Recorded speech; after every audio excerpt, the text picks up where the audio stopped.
Okey, jadi Betul. kita habiskan dalam tajuk kita yang kedua ni. Ada satu lagi pembahagian yang saya belum sentuh sebelum kita masuk tajuk yang ketiga, iaitu kita lihat, nampak ke ataupun kecil sangat?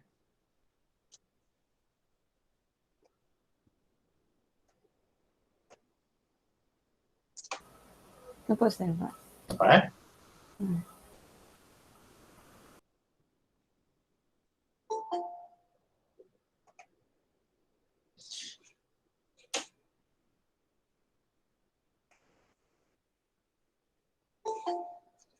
Okey, yang berikutnya ialah pembahagian yang ketiga, iaitu harta dibahagikan kepada harta misli dan juga harta qimi.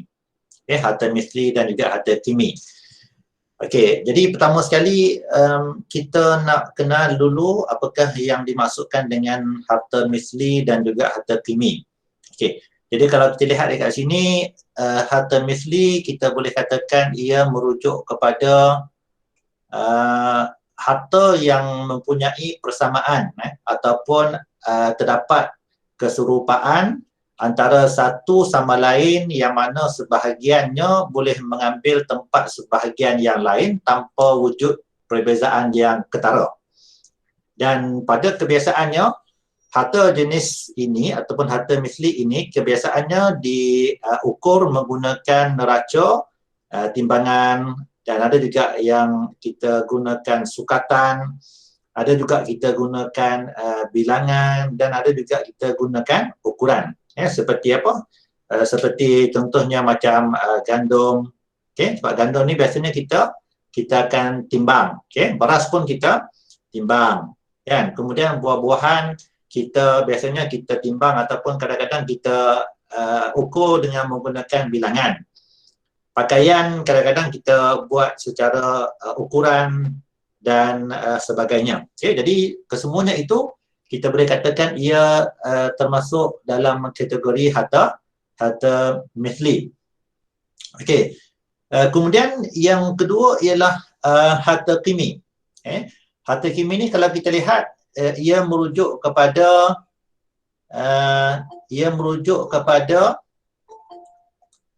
harta yang tidak mempunyai bandingan yang sama di pasaran. Dan sekiranya ada perbezaannya yang ketara, pasti wujud di antara satu unit dengan unit yang lain. Ataupun kita katakan ia biasanya tidak boleh diukur dengan menggunakan neraca, sukatan, timbangan dan sebagainya. Seperti haiwan, tanah dan juga bangunan. Jadi kalau kita lihat ini di antara kita katakan ciri ataupun takrifan yang berkaitan dengan harta qimi. Jadi kalau kita lihat harta misli dengan harta qimi ni, kita boleh katakan harta misli ni harta yang biasanya kita mudah untuk dapatkan di pasaran. Maksudnya kalau kita pergi ke pasar runcit, kita pergi ke Tesco dan sebagainya, jadi kebanyakan barang-barang yang berada di dalam pasar tersebut, yang tu kita boleh katakan ia adalah merupakan harta misli. Sebab apa? Sebab mudah untuk kita dapat di pasaran, kemudian harga dia lebih kurang sama sahaja. Kita pergilah dekat mana-mana kedai pun kita dapati bahawa harganya adalah sama sahaja. Kita beli gula dekat Sri Iskandar sekilo dengan harga RM2. Kita pergi ke Kuala Lumpur pun harga sekilo gula pun dengan harga yang sama. Jadi bila ada ciri-ciri yang sebegitu, maka ia adalah merupakan termasuk dalam kategori harta misli. Okey. Kalau harta qimi ni kalau kita lihat dia lebih kepada, kadang-kadang kita boleh katakan mungkin sesuatu yang jarang kita jumpa, sebab mungkin kita katakan dia ni agak istimewa, ataupun kadang-kadang kita susah untuk kita jumpa dia dekat pasaran, ataupun mungkin kerana dia ada sentimental value, contohnya macam barangan-barangan antik, jadi dia ada nilai sentimental value kat situ, jadi menyebabkan dia agak agak kita katakan unik berbanding dengan yang lain. Okey. Jadi kesemuanya ini yang ni kita katakan ianya termasuk dalam cakupan harta kimi. Okey. Setakat ni boleh beza nampak harta misli dan harta kimi tu. Harta misli ni maksudnya harta, boleh kita katakan kebanyakan yang berada di sekitar kita adalah harta misli. Kita pergi ke pasar, kebanyakan barang-barang yang berada di pasar itu semua termasuk dalam harta misli. Okey. Dan harta kimi ni kita boleh katakan macam bila kita nak beli, maka harga dia bergantung kepada nilai, kualiti ataupun keistimewaan yang ada pada barang tersebut. Jadi bila ada ciri yang sebegitu, maka itu kita katakan ianya termasuk dalam harta kimi. Okey. Jadi contoh katakanlah, dan kadang-kadang harta misli dan harta kimi ni dia boleh berubah. Asalnya harta misli, kemudian dia berubah menjadi harta kimi. Okey, ataupun kadang-kadang dia harta kimi, kemudian dia boleh berubah menjadi harta misli. Okey. Contoh katakanlah saya nak beli burung. Nak beli burung apa? Burung yang pandai cakap tu, burung apa? Burung kakak tua Jadi bila saya pergi ke kedai burung, saya dapati dekat kedai burung tu ada lebih kurang 50 ekor. Okey. Jadi bila saya tanya kepada tuan kedai, saya tanya dia berapa harga seekor burung kakak tua ni. Jadi tukang kedai dia kata, pilihlah mana-mana pun harganya adalah RM500.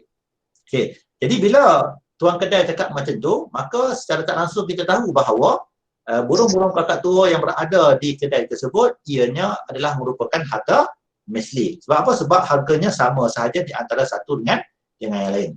Okey. Katakanlah saya pergi ke kedai satu lagi. Saya pergi ke kedai satu lagi dan saya tanya berapa harga burung ni. Jadi tuan kedai itu berkata, yang burung yang pertama ni harganya 100, burung yang kedua harga 200, yang ketiga harga 500, yang keempat harga 1000 dan sampailah burung yang ke-50 harganya 10,000. Okey. Sedangkan burung tersebut saiznya sama dan dia punya jenisnya pun sama, nama pun sama, burung kakak tua. Okey. Tapi kenapa kita bezakan harga setiap ekor tersebut? Kerana mungkin dia ada keistimewaan yang sendiri. Yang mungkin burung kakak tua yang harga RM100 tu, maksudnya dia hanya boleh sebut satu perkataan sahaja. Kita beli sampailah dia mati, dia boleh sebut hai je. Perkataan lain dia tak boleh sebut. Jadi mungkinlah harganya adalah sebanyak RM100. Tapi kalau kita lihat burung yang harganya RM50,000 tu, jadi dia boleh, kita katakan dia boleh cakap macam-macam. Lagu pula dia hafal lebih daripada 1000 buah lagu. Dia dah macam kita katakan hard disk lah. Dia punya memori dia. Maksudnya dia boleh, orang kata apa, ingat macam-macam lah.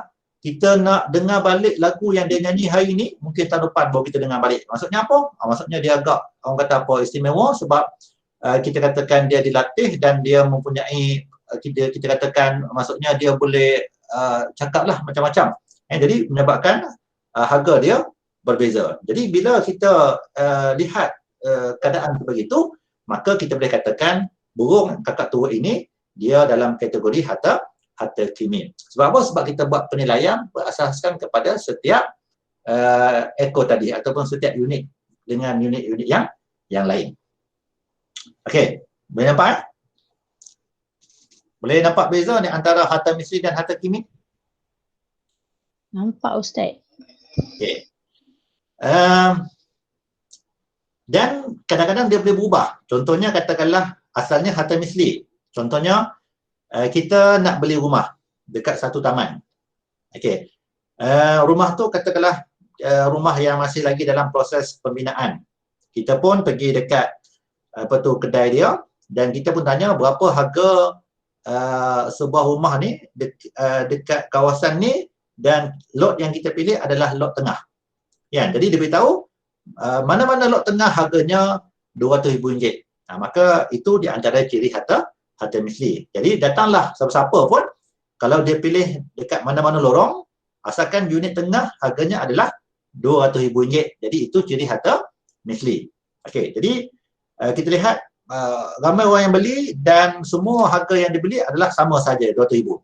Okey, katakanlah bila dah beli dan lepas 2 tahun kemudian saya nak jual rumah yang saya beli 2 tahun yang lepas, yang mana saya beli pada 2 tahun yang lepas tu dengan harga RM200,000. Okey. Jadi bila saya nak jual, saya jual dengan harga RM300,000. Kemudian jiran sebelah saya nak jual pula dengan harga RM350,000. Jiran depan rumah saya pula nak jual dengan harga RM400,000. Jiran belakang saya pula nak jual dengan harga RM500,000. Okey. Jadi bila keadaan sebegitu, maka kita katakan ia telah berubah daripada harta misli. Pada asalnya dia harta misli. Sebab apa? Harga dia sama sahaja. Dan bila kita dah dapat anak kunci dan kita gunakan, maka dia telah berubah menjadi harta kimi. Okay, sebab apa saya jual dengan RM400,000? Sebab mungkin saya tak buat apa-apa renovation. Kenapa jiran saya jual dengan harga RM500,000? Sebab mungkin dia buat minor renovation. Okay? Sebab apa jiran belakang saya jual dengan harga RM1,000,000? Mungkin dia buat, kita katakan, major renovation. Jadi maksudnya penilaian rumah itu dia berasaskan kepada apa tu kita katakan yang telah diubah suai sama ada dalaman ataupun luaran rumah tersebut. Jadi kalau kita buat penilaian yang sebegitu, maka harta rumah ini telah bertukar, asalnya harta misli dan dia telah bertukar menjadi harta kimi. Okay? Apabila kita gunakan. Sama juga kalau kamu lihat surat khabar, saya ada simpan surat khabar tu pada tahun 2010. Okey, yang mana akhbar tersebut masa tu lepas Piala Dunia 2010. Dia di antara, tak silap saya, Perancis dengan Belanda rasanya. Final Piala Dunia pada tahun 2010 rasanya. Okey, jadi bola yang digunakan masa final tu dilelong dengan harga hampir dekat-dekat dengan RM130,000 Malaysia. Okey. Jadi kita lihat bola ni asalnya adalah harta misli. Contohnya kita katakan menjelang Piala Dunia pada tahun 2010, FIFA telah beli 2,000 buah bola yang mana setiap bola biji ke buah? Saya dah tinggal lama dah ni. Sebiji kan? Biji bola kan? Maksudnya dia beli 2,000 biji bola. Okey, menjelang Piala Dunia 2010 tu FIFA dia beli 2 biji bola yang mana setiap biji itu harga katakanlah sekitar mungkin RM500. Okey. Jadi maksudnya bola itu pada asalnya adalah harta misli. Sebab apa? Sebab setiap biji bola tu harganya sama aja. Okey. Tapi kita dapati bahawa apabila bola itu telah diguna, terutama semasa final, maka kita lihat bahawa bola itu telah berubah menjadi harta kimi. Sebab tu dilelong dengan harga RM130,000. Sebab apa? Sebab ada sentimental value kat situ. Ya. Jadi kita lihat, padahal bola tu asalnya harga RM500 je. Ya, tapi bila dah diguna semasa final, maka dilelong dengan harga RM130,000. Okay? Jadi maksudnya itu kita lihat keadaan bagaimana asalnya harta misli dan dia telah berubah menjadi harta kimi. Ya, samalah macam kereta, ya. Kereta terutama kalau kereta yang agak unik, yang orang ramai dah tak pakai dah pada tahun ni, pada tahun kita ni. Jadi mungkin kereta itu dia agak, kita katakan mungkin harganya tinggi disebabkan ada sentimental value. Okay, jadi itu kita nak nampak mudah lah. Maksudnya kita nampak bagaimana kita nak boleh tafsirkan bahawa sesuatu barangan ini sama ada ianya harta misli ataupun harta kimi. Okay, jadi setakat itu saya rasa clear berkaitan dengan definisi dan juga konsep harta misli dan juga harta kimi. Sebab kita bukan nak bincang sangat dia punya kita katakan definisi dia, tapi kita nak lihat kenapa para ulama membezakan ataupun membahagikan harta ini kepada harta kimi dan juga harta misli. Okey. Jadi kita lihat kenapa, maka kita lihat kepada slide yang di bawah. Okey. Kita lihat yang ni, yang dua ni, yang lain tu saya rasa tak penting sangat. Okay, kita lihat yang pertama sekali adalah dari segi kita katakan dari segi kerosakan. Okey. Jadi kalau kita lihat kat sini, para ulama dia bahagikan harta misli dan harta kimi disebabkan kalau kita lihat kalau ada berlaku kerosakan. Okey. Macam mana cara kita nak bayar ganti rugi? Okey, jadi sebab tu para ulama bezakan. Di mana kalau kita lihat harta misli, kalau kita rosakkan, dia boleh diganti dengan kadar yang sama. Okey, contohnya harta misli apa? Contohnya macam beras. Okey. Katakanlah anak kita main dekat rumah jiran dan lepas tu dia pergi rosakkan beras jiran rumah kita tu, yang mana beras tu beratnya lebih kurang 5 kilo. Okay, dia pergi dapur, main masak-masak, dia tuang air dalam beras tu, jadi beras tu dah rosak. Ya, maksudnya harta misli iaitu beras telah rosak.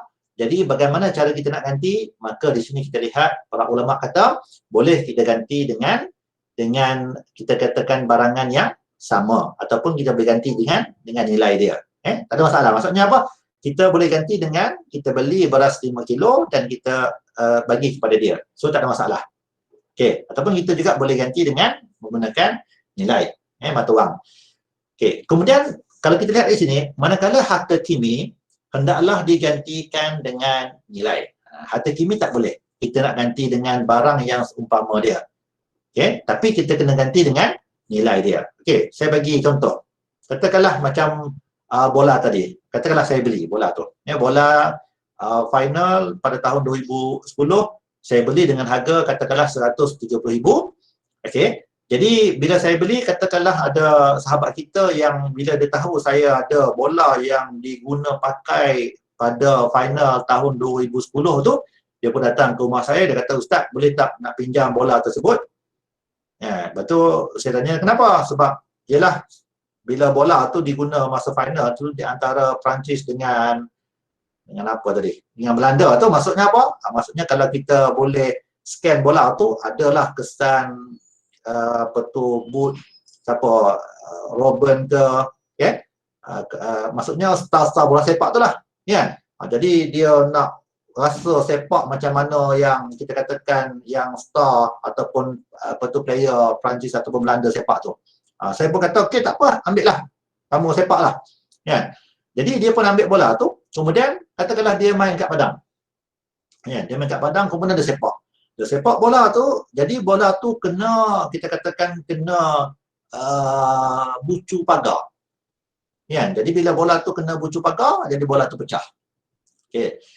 Jadi bila kita katakan bola tu pecah, maka kamu pun katakanlah bila dah pecah, kamu pun besok keesokan harinya kamu pun datang ke rumah saya. Kamu pun kata kat saya, "Ustaz, pertama sekali saya nak minta maaf Ustaz sebab bola yang saya pinjam pada semalam tu terkena bucu pagar dan bola tu dah pecah." Okey. Lepas tu kamu pun kata kat saya, "Tapi Ustaz jangan bimbang, la takhaf wala tahzan, jangan risau, jangan bimbang sebab malam tadi saya dah beli tiket flight pergi ke Jerman." Okay. Dia bola final 2010 tu tak silap saya bola Adidas. Okay. Kilang Adidas di mana? Maksudnya di Jerman kan. Jadi dia kata, "Ustaz jangan risau, semalam saya dah telefon kilang Adidas di Jerman dan saya minta supaya kilang bola tu buat bola seperti mana bola yang diguna pakai semasa final pada tahun 2010. Jadi pihak syarikat dah setuju untuk buat semula bola yang sebiji macam mana diorang buat pada tahun 2010 untuk kegunaan Piala Dunia. Dan malam tadi juga saya dah beli tiket flight pergi ke Jerman, pergi dan balik untuk saya dapatkan bola tersebut. Jadi Ustaz jangan risau, mungkin dalam masa 2 minggu lagi saya akan bawa semula bola tersebut dan saya akan serahkan semula kepada Ustaz. Okey. Jadi boleh tak kita gantikan dengan barang yang seumpamanya? Maka di sinilah kita lihat jawapannya adalah tidak boleh. Sebab apa? Sebab bola tersebut adalah merupakan harta kimi. Jadi bila harta kimi, kita perlu ganti dengan nilai. Ya. Sebab apa? Sebab saya beli dengan harga berapa? Saya beli dengan harga 130,000. Ya. Kamu katakanlah kamu beli tiket flight pergi ke Jerman, pergi balik katakanlah 15,000. Ya. Kemudian kamu tempah bola yang khas tadi tu, katakanlah bola tu harga dia dalam 2,000. Jadi modal kamu baru dalam 17,000. Sedangkan saya beli dengan harga 130,000. Jadi sebab tu kita lihat para ulama bezakan supaya kalau kita rosakkan sesuatu yang termasuk dalam kategori harta kimi, maka kita kena ganti dengan nilai dan bukan dengan barang yang seumpamanya. Okey, jadi kita lihat. Sebab tu kita lihat ulama dia bezakan ini harta kimi, ini harta misli, kerana untuk nak membezakan apabila berlaku kerosakan dan juga untuk kita bayar ganti rugi. Okey, jelas yang pertama? Okey, ada soalan lagi? Ada soalan setakat ni yang pertama tu? Tak ada, semua senyap itu. Kau tidur dah semua. Okey. Kemudian yang kedua, yang kedua kita lihat jual beli harta misli memungkinkan berlakunya riba. Ni. Okey. Jual beli harta misli memungkinkan berlakunya riba. Kerana apa? Kerana kalau kita lihat kebanyakan harta misli dia termasuk dalam kita katakan ribawi item, barang-barang ribawi. Okey. Dekat sekitar kita ataupun kebanyakan barang-barang yang berada di pasar, saya dah sebut sebelum ini, kebanyakan barang-barang yang berada di pasar ataupun di market dan sebagainya, kebanyakannya dia terdiri daripada harta misli. Okey. Dan sebahagian daripada harta misli ini dia adalah merupakan ribawi item, barang-barang ribawi.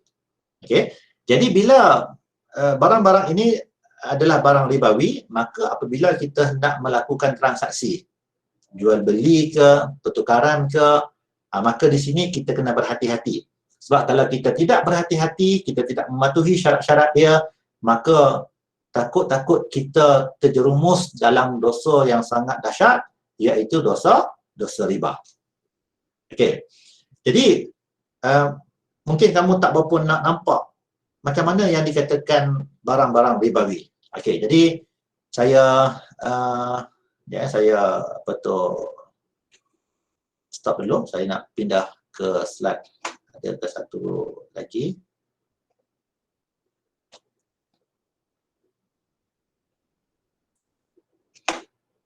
Okey. Ini nampak Saya besarkan sikit. Okey. Ini kita nak kena pasti barang-barang ribawi, barangan ribawi. Okey, jadi barangan ribawi ini kita lihat para ulama fahami daripada sepotong hadis Nabi sallallahu alaihi wasallam yang mana qala Rasulullah sallallahu alaihi wasallam az-zahabu biz-zahabi, emas dengan emas, wal fiddatu bil fiddah, perak dengan perak, wal burru bil birri, gandum dengan gandum, okey, wasyair bisyair, kemudian watamru bitamri, tamar dengan tamar, wal milhu bil milhi, kemudian garam dengan garam, okey. Nabi kata mislan bimislin sawaan bisawain. Maka Nabi kata apa? Nabi kata kalau kita hendak buat transaksi di antara emas dengan emas, kita nak jual beli emas dengan dibayar emas, ataupun kita nak buat pertukaran macam sistem barter, emas dengan emas, kita nak tukar perak dengan perak, kita nak tukar apa lagi, gandum dengan gandum, kemudian bali dengan bali, ataupun tamar dengan tamar, ataupun Nabi kata garam dengan garam. Okey, maka Nabi letak syarat bahawa kalau kita nak buat transaksi ataupun pertukaran di antara barang-barang ini, emas dengan emas kita nak tukar, Nabi kata apa? Mislan bimislin sawaan bisawain. Maksudnya kena sama, kita katakan sama berat ataupun sama nilai. Kalau yang emas dengan emas tu maksudnya mungkin kita katakan sama berat, ataupun kadang-kadang kita boleh katakan sama nilai. Okey. Jadi kalau kita nak tukar emas dengan emas, Nabi kata apa? Yang pertama Nabi kata apa? Mesti sama berat, sama berat. Contohnya kalau kita ada emas 10 gram, okey, dan kita nak tukar dengan kawan kita, emas dia 10 gram. Maksudnya apa? Emas dengan emas, Nabi kata mesti sama timbangan. Sama berat. Jadi kalau kita nak tukar 10 gram dengan 10 gram, tak ada masalah. Okey. Ataupun beras. Kita ada beras. Kita nak tukar dengan kawan kita pun, dia pun ada beras. Mungkin beras kita adalah beras mati. Kawan kita mungkin beras hancur. Okey. Dan Nabi kata kalau kita nak tukar suka sama suka, ataupun kita katakan macam sistem barter, maka Nabi kata apa? Kena penuhi syarat, iaitu sama berat. Maka kita kena pastikan beras kita 10 kilo dan dia pun kena pastikan beras dia 10 kilo, barulah kita boleh tukar. Itu syarat yang pertama. Okey. Kemudian Nabi kata lagi, yadan biyadin. Yadan biyadin, tangan dengan tangan. Yadan ni maksudnya yadun ni kan. Kalau kita belajar bahasa Arab tu yadun, tangan. Jadi maksudnya yadan biyadin tu tangan dengan tangan. Maksudnya apa? Serah menyerah dalam waktu yang sama. Maksudnya apa? Pertukaran itu ataupun pembelian itu ataupun transaksi itu berlaku on the spot. Tak boleh bertangguh. Okey? Sebab tu kita lihat Nabi kata apa? Kalau kita nak buat transaksi benda-benda ataupun barangan yang Nabi sebut ni, Nabi sebut apa ni? Ada 1 emas, perak, 2, 3, 4, 5, 6 kan? 1, 2, 3, 4, 5, 6. Ada 6 item ataupun 6 benda yang Nabi sebut di sini. Kalau kita nak tukar, sama ada suka sama suka, ataupun kita nak transaksi jual beli, maksudnya beras dibayar dengan beras, maka Nabi kata apa? Tolong penuhi 2 syarat ini. Iaitu apa? Yang pertama, sama berat, sama timbangan. Yang kedua, serah menyerah dalam waktu yang sama. Tak boleh kita serah pagi dan dia pula nak serah kepada kita tengah hari. Tak boleh. Sebab apa? Sebab dah ada berlakunya penangguhan masa. Okey? Jadi kalau kita nak tukar transaksi, Nabi kata apa? 2 syarat ni perlu kita penuhi. Okey? Kemudian Nabi kata lagi apa? Fa'idah talafat hadhil asnaf.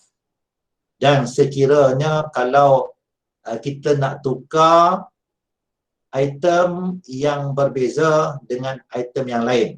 Okey? Maksudnya kita nak tukar emas dengan perak. Ya, emas dengan perak. Kita nak tukar emas dengan perak. Ataupun perak dengan emas. Okey? Maka Nabi kata apa? Maka kamu boleh berjual beli mengikut kehendak kamu dengan syarat urus niaga tersebut. Dia kata apa? Mengunjuk ni bahasa Indo ni. Jadi kalau kita lihat dalam bahasa Arab ni, dia kata apa? Yadan biyadin. Maksudnya kalau kita nak buat transaksi ataupun kita nak buat pertukaran di antara barang-barang tersebut tetapi dia tidak sama jenis, cuma dia berbeza jenis. Contohnya emas dengan perak ataupun perak dengan emas ataupun tamar dengan garam. Okey. Maka Nabi kata apa? Kamu boleh berjual beli ikut suka hati kamu, tapi dengan syarat kamu perlu patuhi satu syarat sahaja, iaitu yadan biyadin, serah menyerah dalam waktu yang sama. Okey. Jadi di sini kita lihat. Okey. Okey. Jadi di sini kita lihat para ulama tidak sependapat dalam barang-barang yang dikategorikan sebagai barang ribawi, iaitu apakah ia terhad kepada apa yang terkandung dalam hadis sahaja ataupun barang-barang lain yang mempunyai illah. Illah ni macam kita katakan sebablah yang sama, juga termasuk dalam kategori berkenaan. Okay, jadi dalam persoalan ini kita lihat para ulama berbeza pandangan kepada dua pandangan, iaitu pandangan yang pertama, dia mengatakan bahawa barang ribawi hanya terhad kepada apa yang dinaskan, apa yang dinyatakan dalam hadis Nabi SAW sahaja. Maksudnya dalam hadis tadi Nabi kata Nabi sebut 6 perkara ini, 6 barangan ni. Jadi 6 perkara, 6 barangan ini sahaja yang dikatakan sebagai barang-barang ribawi. Ini satu pandangan, iaitu pandangan daripada mazhab Zahiri. Okey. Manakala pandangan jumhur ataupun majoriti ataupun pandangan kita katakan kebanyakan para ulama, pandangan yang kedua, iaitu barang-barang ribawi tidak terhad kepada apa yang dinyatakan oleh Nabi SAW. Maksudnya barang ribawi ini dia tidak terhad kepada 6 barangan itu. Malah mana-mana barang lain yang mempunyai elah yang sama dikira barang ribawi. Maksudnya pandangan yang kedua ni, maksudnya barang ribawi ni dia tidak hanya terhad kepada 6 jenis yang Nabi sebut tadi. Bahkan mana-mana sahaja barang yang mempunyai elah. Elah ni maksudnya sebab. Okey. Kalau dia ada persamaan elah, maka ia juga dianggap sebagai barang ribawi. Okey. Kita lanjutkan sikit. Dan pandangan yang rajih, maksudnya pandangan yang terpilih yang banyak kita guna pakai pada hari ini ialah pandangan jumhur, iaitu pandangan majoriti para ulama. Kerana 6 kategori barang yang disebut dalam hadis Nabi tersebut adalah merupakan barang-barang yang masyhur dan yang banyak digunakan oleh masyarakat ketika itu.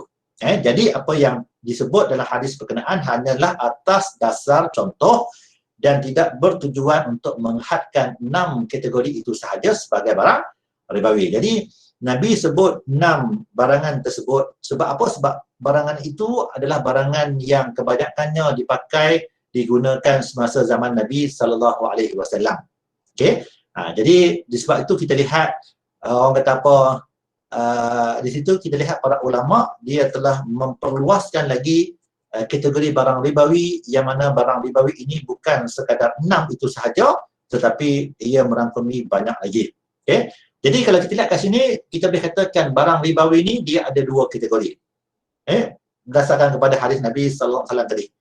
Iaitu yang pertama, kategori yang pertama adalah kategori currency ataupun mata wang. Sebab Nabi sebut emas dengan perak. Jadi emas dan perak ni kita boleh katakan dia termasuk dalam kategori mata wang.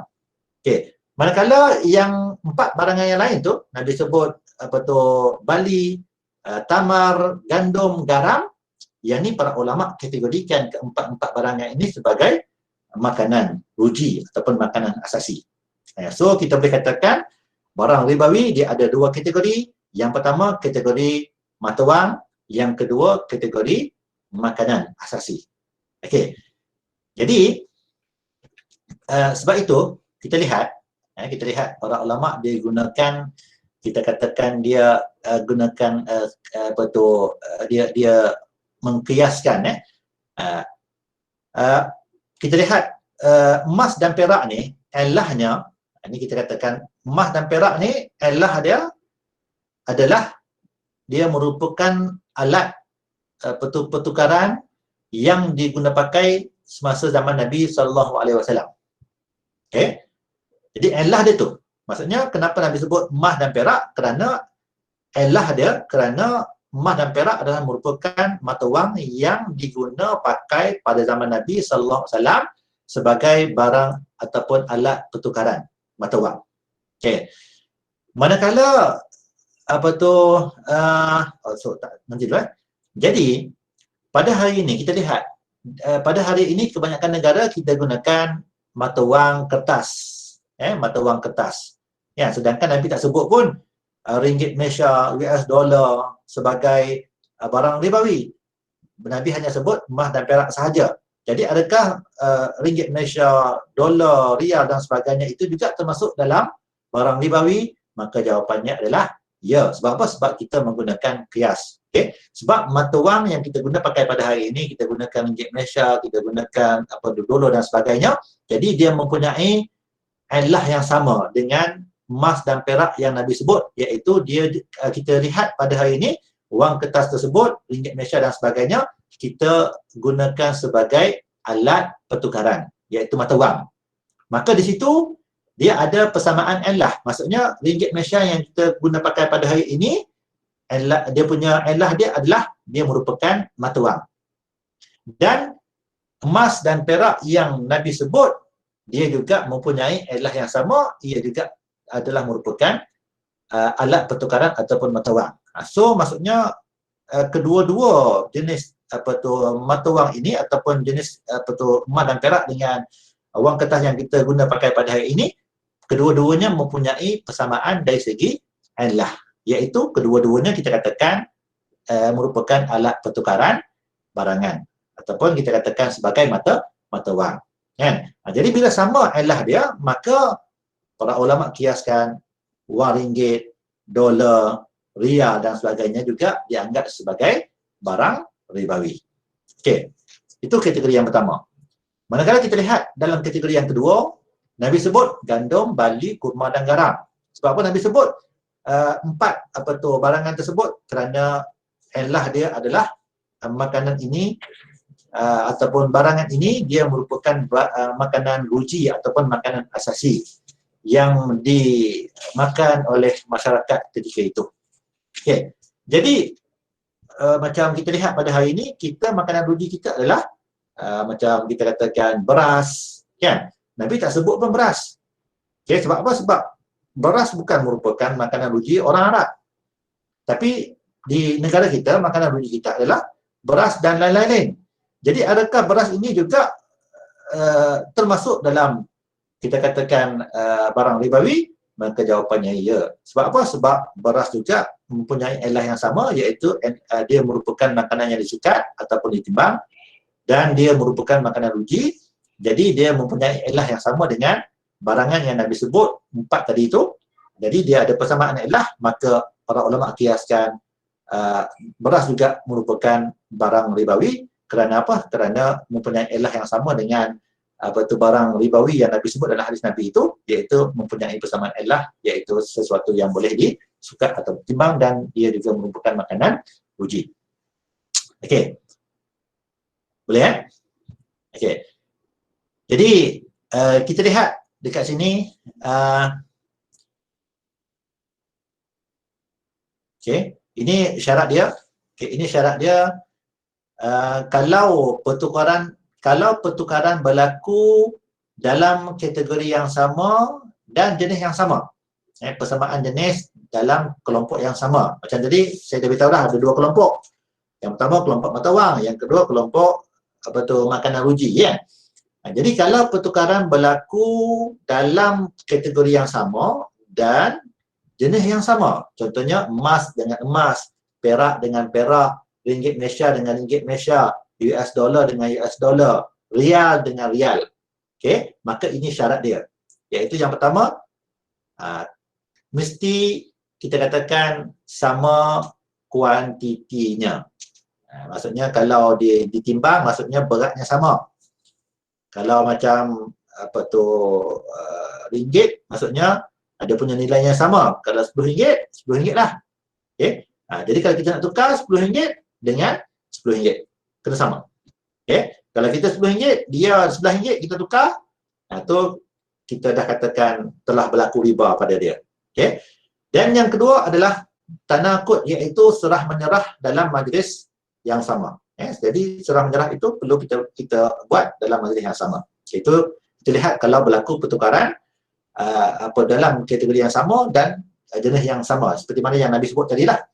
Okay. Kemudian kalau berlaku pertukaran dalam kelompok yang sama tetapi berbeza jenis, contohnya emas ditukar dengan perak ataupun emas ditukar dengan ringgit Malaysia. Okey, apa syarat dia? Maka kita lihat para ulama susun, dia kata membenarkan lebihan. Maksudnya apa? Tak sama pun tak apa. Kan? Emas 10 gram, perak 15 gram. Jadi tak sama. Boleh tak? Boleh. Sebab apa? Sebab walaupun dia dalam kategori yang sama, tetapi dia telah berbeza jenis. Jadi dia dah agak lemah kat situ. Sebab apa? Berbeza jenis, maka dari segi timbangan tidak merupakan syarat. Tetapi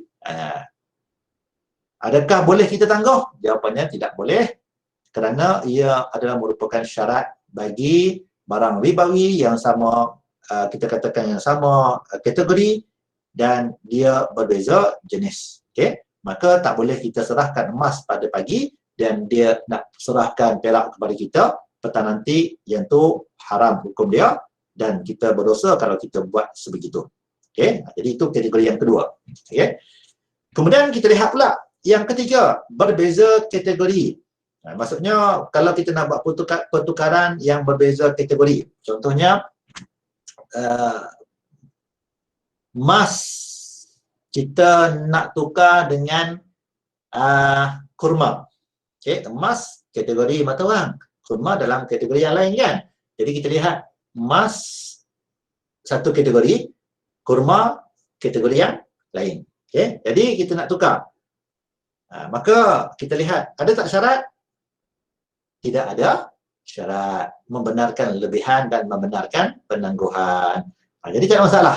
Kalau kita nak tukar, kita nak, contohnya macam kita lihat, kalau macam di kampung-kampung kita lihat, bila orang tua kita nak beli barang dekat kedai runcit, dia pergi dekat kedai, dia pun ambil beras barang ribawi. Dia pula ambil garam barang ribawi. Dia ambil kurma barang ribawi. Dia ambil gandum barang ribawi. Kemudian dia bawa barang-barang tersebut, letak kat kaunter, kemudian dia nak bayar gunakan ringgit Malaysia. Okey. Jadi ringgit Malaysia, adakah ringgit Malaysia barang ribawi? Ringgit Malaysia pun barang ribawi juga. Ya, jadi maksudnya ada transaksi tu di antara barang ribawi tadi dengan kita katakan ringgit Malaysia. Tetapi dia dalam kategori yang berbeza. Maka boleh tak kalau kita ambil barang tu dan kita minta kepada Pak Ali untuk masukkan dalam buku 555. Buku 555 tu buku apa? Buku hutang. Maksudnya apa? Kita ambil barang dulu dan duit ataupun bayaran tersebut kita tangguhkan. Kita kata kepada Pak Ali, kita kata ujung bulan nanti saya bayar. Jadi maksudnya kita ambil dahulu barang dan kita tangguhkan bayaran tersebut. Kan? Jadi boleh tak? Jawapannya adalah boleh. Sebab apa? Sebab dah berbeza kategori. Jadi bila berbeza kategori, tidak ada syarat langsung. Jadi, macam kita apa tu, beli dengan harga bertangguh ke dan sebagainya, jadi tak ada masalah. Jadi kalaulah pertukaran itu berlaku di antara barang ribawi dengan bukan barang ribawi, lagilah tiada syarat. Contohnya kita beli telefon kan, kita nak beli telefon, kita gunakan mata wang ringgit Malaysia. Jadi mata wang ringgit Malaysia dia merupakan barang ribawi. Telefon adakah dia merupakan barang ribawi? Tidak, telefon bukan barang ribawi. Jadi berlaku pertukaran di antara barang ribawi dengan bukan barang ribawi. Jadi tidak, adakah ada syarat? Tidak ada syarat. Okey, jadi itu di antara kita katakan formula untuk kita nak fahami macam mana yang dikatakan barang ribawi. Okey, jadi kita ni kita katakan dia punya syarat dia lah. Maksudnya kalau emas ditukar dengan emas, kalau warna hijau ni, okey, mesti penuhi dua-dua syarat. Okey, ni semua ni kalau tukar sama-sama jenis ni, emas dengan perak, emas dengan emas, perak dengan perak, tapi kalau dah berbeza, tak ada masalah. Dalam kategori yang sama, kalau berbeza, nampak dia dah warna kuning, jadi syarat A sahaja yang perlu dipenuhi, iaitu apa dia? Iaitu kita perlu serah menyerah ataupun on the spot. Tapi kalau dah berbeza kategori, contohnya emas dengan gandum, dia dah warna putih, maksudnya apa? Tiada syarat. Apatah lagi di antara barang-barang ribawi yang macam ni dengan bukan barang ribawi, lagilah tiada syarat. Okey, jadi kita berbalik semula kepada topik kita, iaitu kita lihat bahawa harta misli, kena berhati-hati dalam kita buat transaksi. Okey, sebab harta misli ni kalau kita lihat macam kita pergi ke kedai runcit, kebanyakannya barang-barangan yang ada di kedai runcit itu kita boleh katakan harta misli. Ya. Jadi bila harta misli kena hati-hatilah. Terutama kalau dia melibatkan barang ribawi. Beras kita ambil barang ribawi. Gula kita ambil barang ribawi kan. Jadi kalau kita ambil beras, kita nak bayar guna wang ringgit, tak ada masalah. Sebab walaupun kedua-duanya barang ribawi, tetapi dia telah berbeza kategori. Okey. Tapi kalau kita nak ambil beras, kita nak bayar guna beras. Okey. Kita pergi kat kedai Pak Ali, kita nak beli beras 10 kilo. Dan kita nak bayar bukan kita nak bayar ni kita tak guna beras. Kita nak bayar ni kita tak guna wang ringgit. Kita nak bayar, kita nak guna beras. Maka kita kena patuhi syarat. Sebab apa? Beras dengan beras. Okay? Jadi kena cukup syarat, sama berat dan juga on the spot. Okay? Sebab tu dikatakan bahawa harta misli memungkinkan berlakunya, kita katakan perbuatan riba pada dia. Sebab apa? Sebab kebanyakannya harta misli ia termasuk dalam kategori kategori apa? Barang-barang ribawi. Okey. Setakat ni boleh?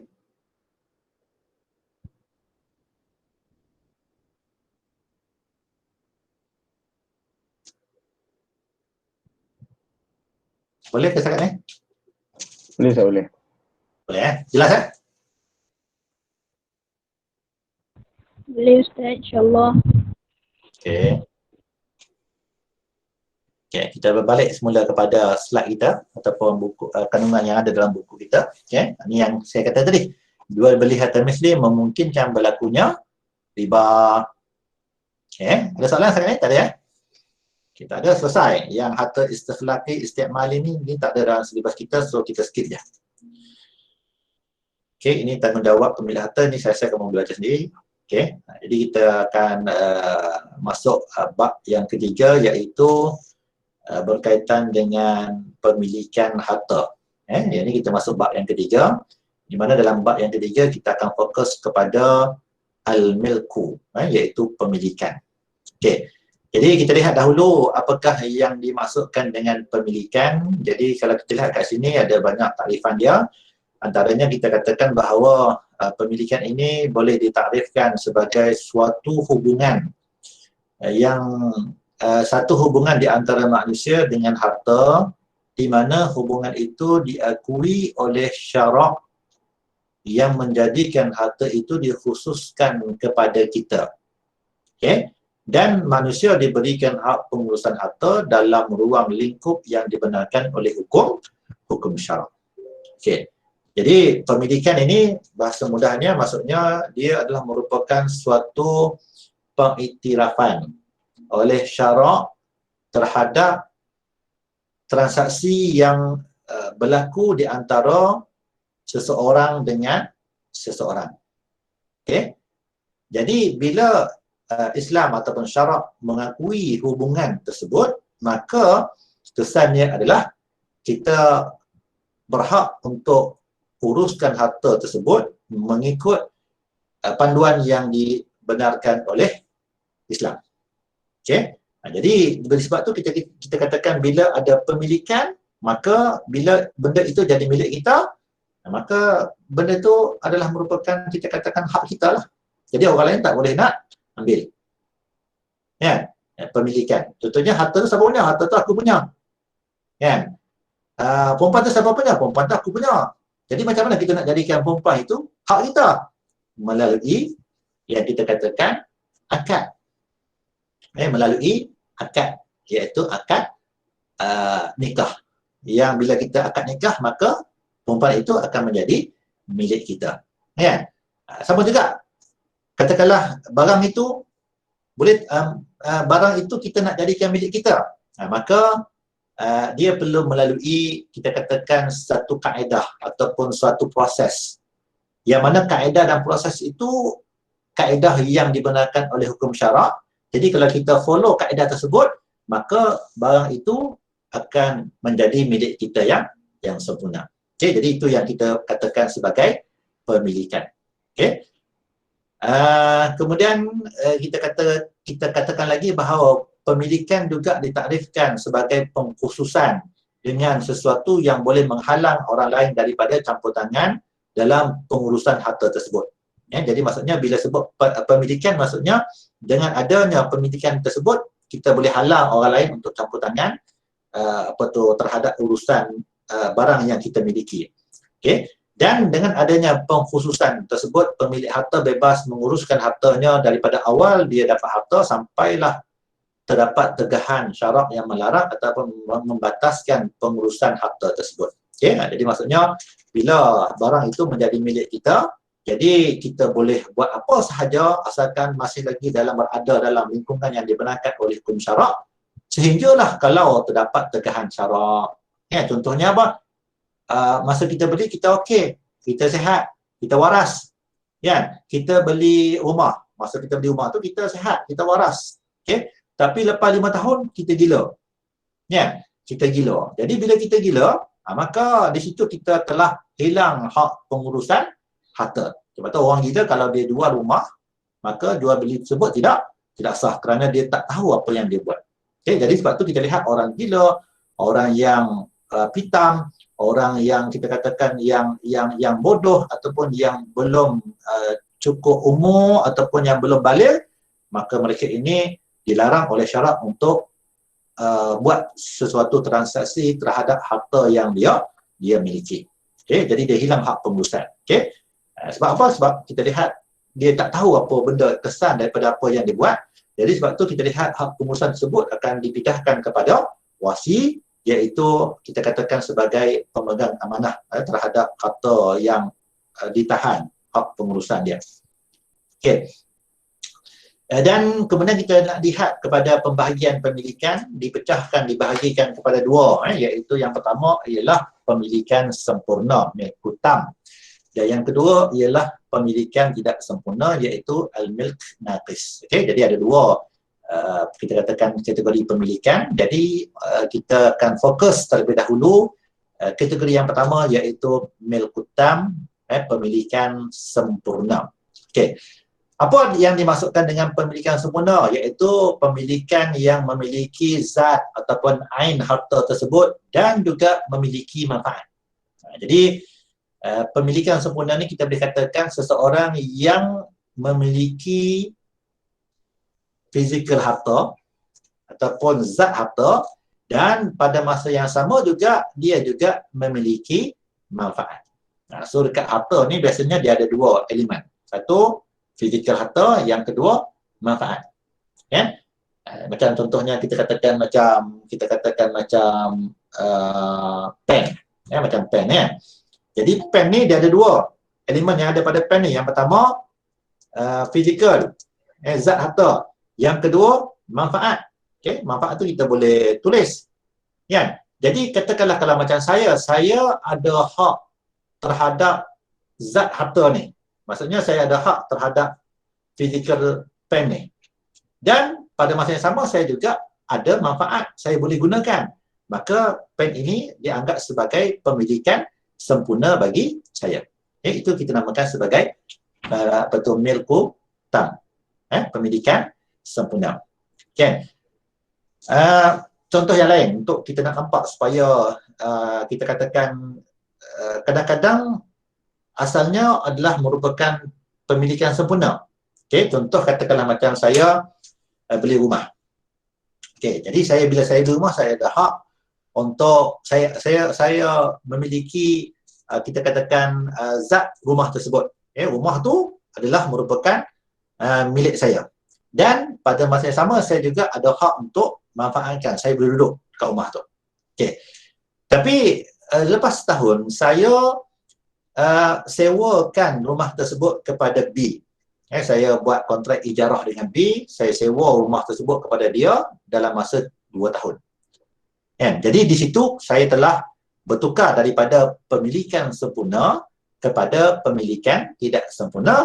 Kenapa? Kerana saya hanya memiliki satu elemen sahaja yang ada pada harta tersebut, iaitu saya hanya sebagai owner kepada rumah tersebut dan manfaat saya tidak dapat. Sebab apa? Sebab saya telah pindahkan manfaat tersebut kepada orang lain disebabkan adanya yang kita katakan sebagai kontrak al-ijarah.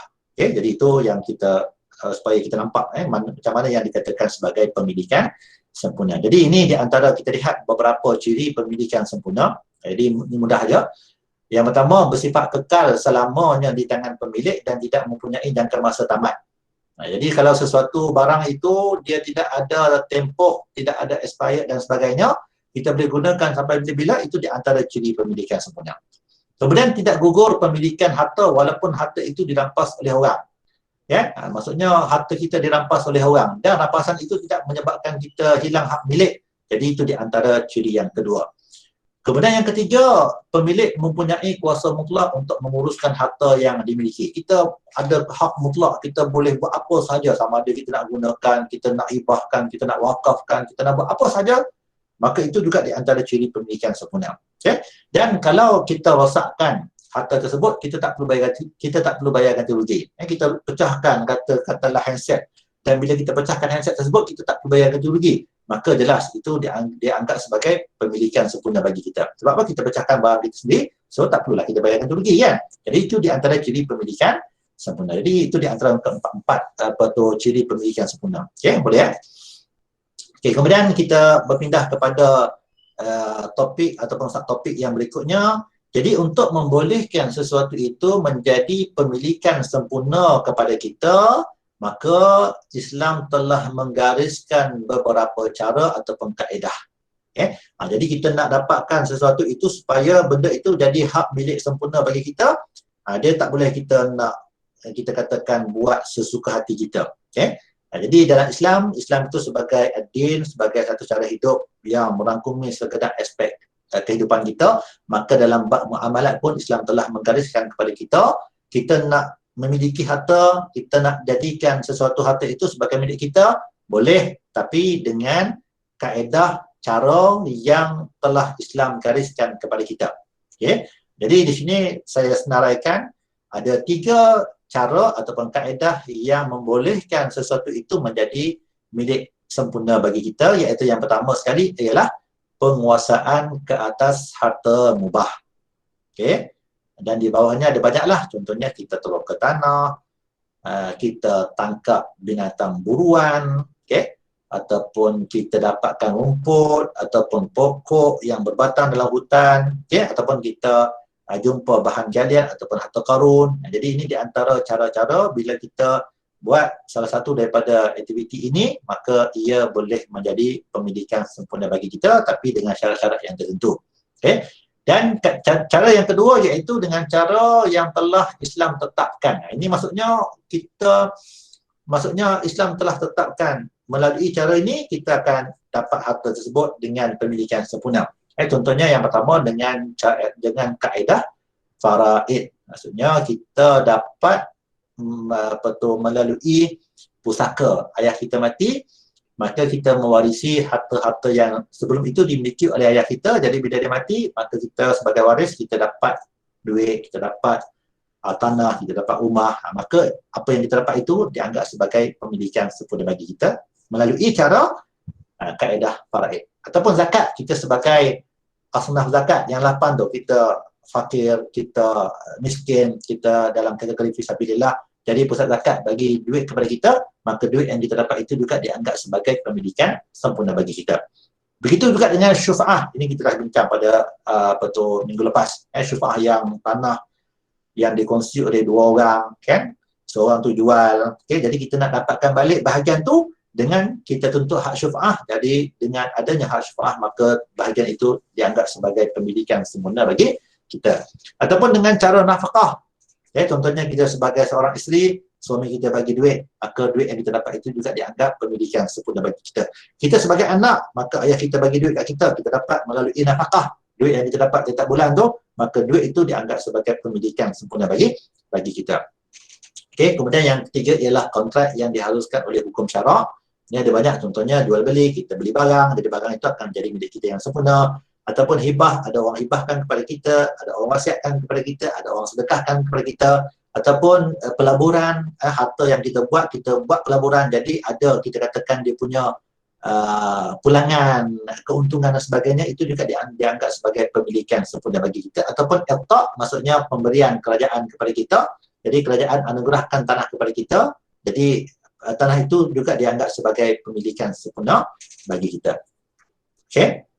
Jadi kita akan pergi kepada kaedah yang pertama dulu. Ini secara umum, jadi kita akan detailkan satu persatu. Pertama sekali kita akan pergi kepada apa tu, penguasaan ke atas harta mubah. Okey, setakat ni ada soalan?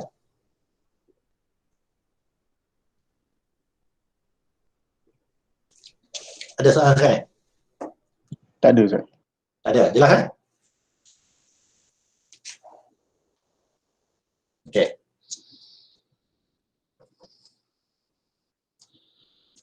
Okey, tak ada, kita teruskan. Boleh lagi? Ke dah tak lagi dah? Boleh Ustaz, boleh. Boleh boleh lah. Saya cakap kamu duduk relax, minum kopi, makan biskut apa semua Okey, kita masuk kaedah yang pertama. Kita masuk kaedah yang pertama, iaitu kita dapat melalui kita menguasai harta mubah. Harta mubah ni apa dia? Harta mubah ni harta harus. Lepas tu kalau kita lihat kat sini dan takrifan dia, harta mubah bermaksud harta yang tidak dimiliki oleh sesiapa pun. Okey. Harta mubah ni harta yang tidak ada pemilik. Itu yang pertama.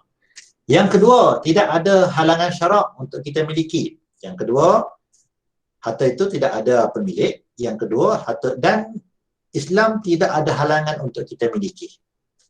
Okey.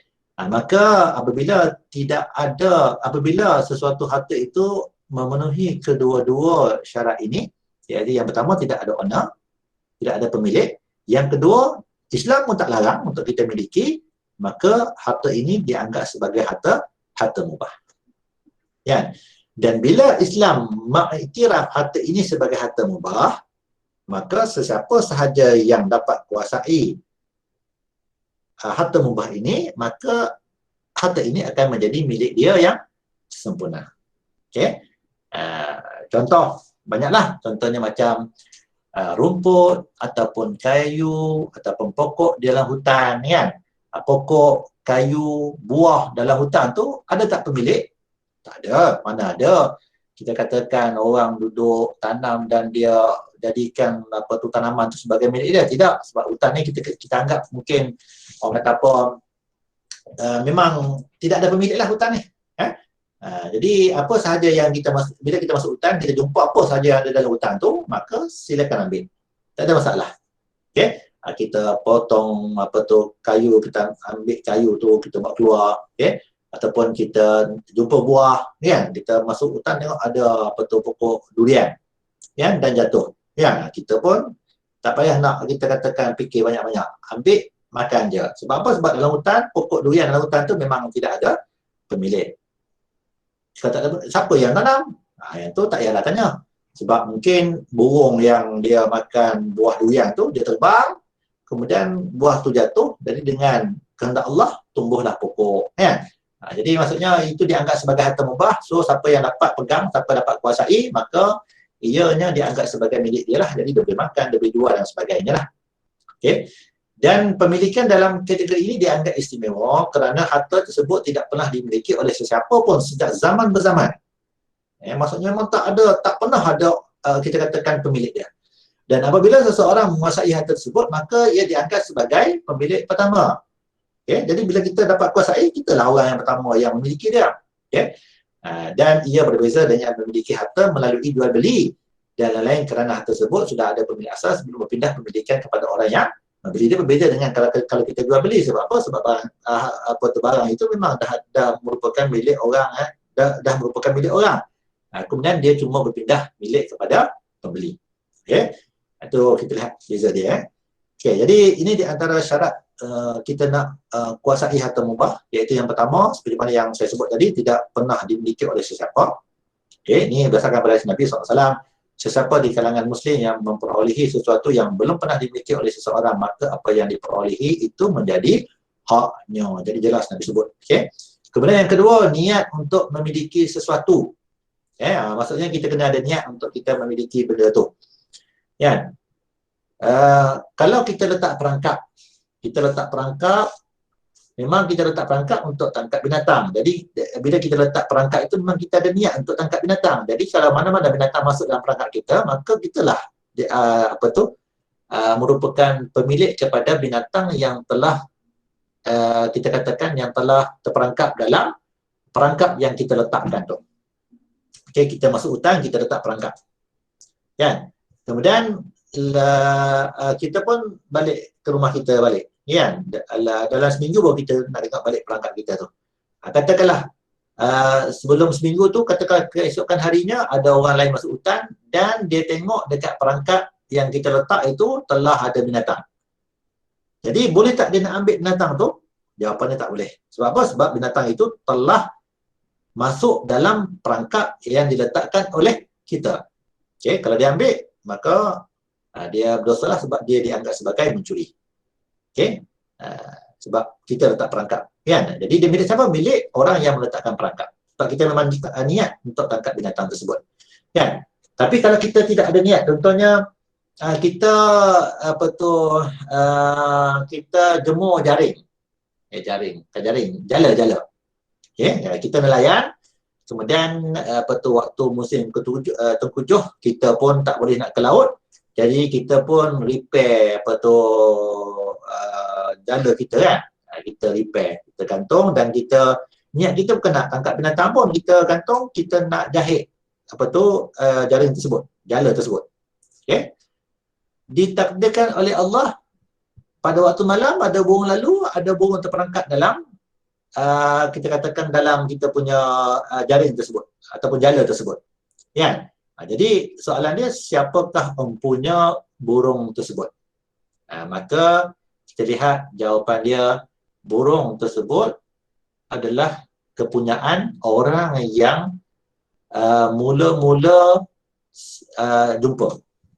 Okay? Orang yang mula-mula jumpa. Dia bukan automatik menjadi milik orang yang meletakkan jaring tersebut ataupun jala tersebut. Okay? Jadi kalau ada orang datang tengok ada burung, dia boleh tanya kepada tuan, saya jumpa burung ni dalam jala tuan, jadi adakah tuan meletakkan jala tersebut untuk tangkap burung? Kalau orang tu kata, saya tak berniat untuk tangkap burung, saya letak untuk saya jemur, jadi kamu yang jumpa dulu, maka burung itu adalah merupakan milik kamu dan bukan merupakan milik saya. Sebab apa? Sebab dia tidak niat untuk tangkap binatang. Okay? Sebab dia berasaskan kepada kaedah fiqh al-umur bimaqasidiha. Innama a'malu binniyat. Setiap perbuatan itu bergantung kepada niat. Okay? Okay, ini di antara beberapa cara untuk kita nak kuasai harta mubah. Okay? Yang pertama ialah ihya al-mawad. Ihya al-mawad. Jadi yang mana yang dikatakan sebagai harta mubah? Ni al-mawad. Al-mawad ni apa? Ihya ni menghidupkan. Kita bila bulan Ramadan tu kita selalu jumpa perkataan ihya Ramadan. Menghidupkan. Ihya ni maksudnya menghidupkan. Ramadan menghidupkan bulan-bulan Ramadan. Jadi ihya menghidupkan al-mawad. Mawad ni kita boleh katakan mati. Maut, mata, maut, mati. Jadi maksudnya menghidupkan apa yang mati? Tanah yang mati. Tanah yang terbiar. Jadi maksudnya macam tu. Maksudnya yang dikatakan sebagai harta mubah adalah al-mawad. Jadi mana-mana tanah yang terbiar, tanah yang tidak ada pemilik, okay, maka kalau kita usahakan tanah tersebut, maka tanah itu akan menjadi milik kita. Okey. Okey. Dan kita lihat ini di antara hadis Nabi sallallahu alaihi wasallam. Okey, sesiapa yang menghidupkan ataupun memajukan tanah al-mawad, maka tanah itu akan menjadi milik dia. Okey, cuma kita kena pasti tanah yang macam mana yang dikatakan sebagai tanah al-mawad. Okey, sebab bila tanah itu tanah al-mawad, maka dia adalah merupakan harta mubah. Dan bila dia merupakan harta mubah, siapa yang dapat pegang, dapat kuasai, maka harta itu akan menjadi milik dia. Jadi sebab itu kita nak kena pasti adakah semua tanah itu dianggap sebagai tanah al-mawad. Maka ini di antara syarat dia, iaitu yang pertama kita nak kena pasti tanah yang terletak dalam kawasan bandar ataupun kawasan pembangunan, tanah ini bukan tanah al-mawad. Jangan kita teroka pula tanah yang duduk di kawasan bandar, kita pergi ke belakang, katakanlah pintu belakang UiTM tu, kita lihat ada tanah yang terbiar. Kita cek dekat kita cek dekat pejabat tanah, si Iskandar kita cek, kita tengok lot tu tidak ada tuan. Maka kita pun suka hati kita turun ke tanah tersebut. Itu tak boleh. Sebab apa? Sebab dia berada di kawasan bandar ataupun kawasan pembangunan. Okay? Ataupun tanah yang pernah dimiliki oleh seseorang. Kita tengok tanah itu terbiar. Memang dah macam hutan belantara. Kita pun pergi ke pejabat tanah, kita cek. Tengok-tengok tanah tu memang ada tuan. Jadi jangan kita roka. Sebab apa? Sebab walaupun terbiar, tapi tanah itu ada owner dia. Jadi ia tak dianggap sebagai tanah al-mawat.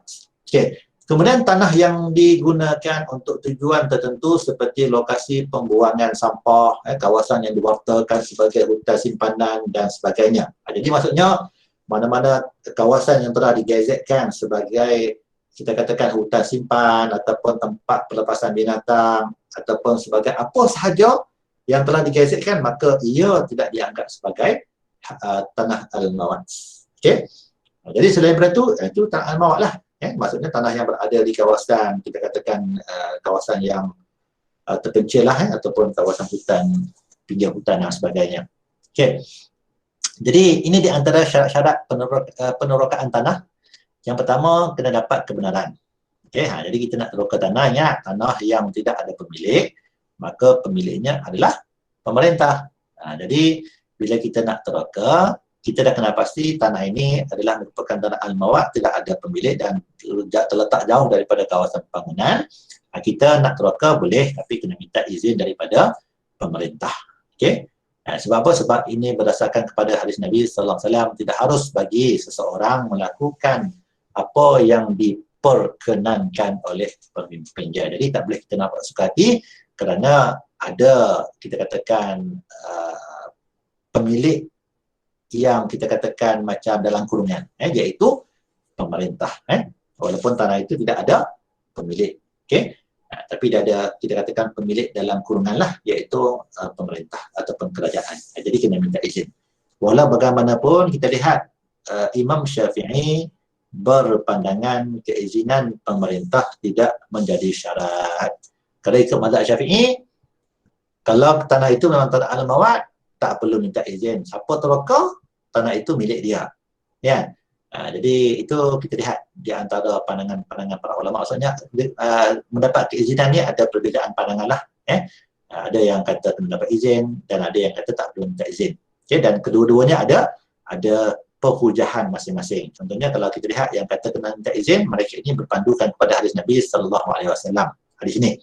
Kalau Imam Syafi'i pula, dia pun ada penghujahan dia, iaitu dia berhujahkan kepada hadis di atas, sesiapa yang menghidupkan tanah al-mawat maka tanah itu jadi milik dia. Jadi dalam hadis ini Nabi tak sebut pun kena minta izin. Jadi Imam Syafi'i menggunakan nas hadis ini untuk siapa-siapa yang nak nak turun ke tanah, maka tak perlu minta izin. Okey.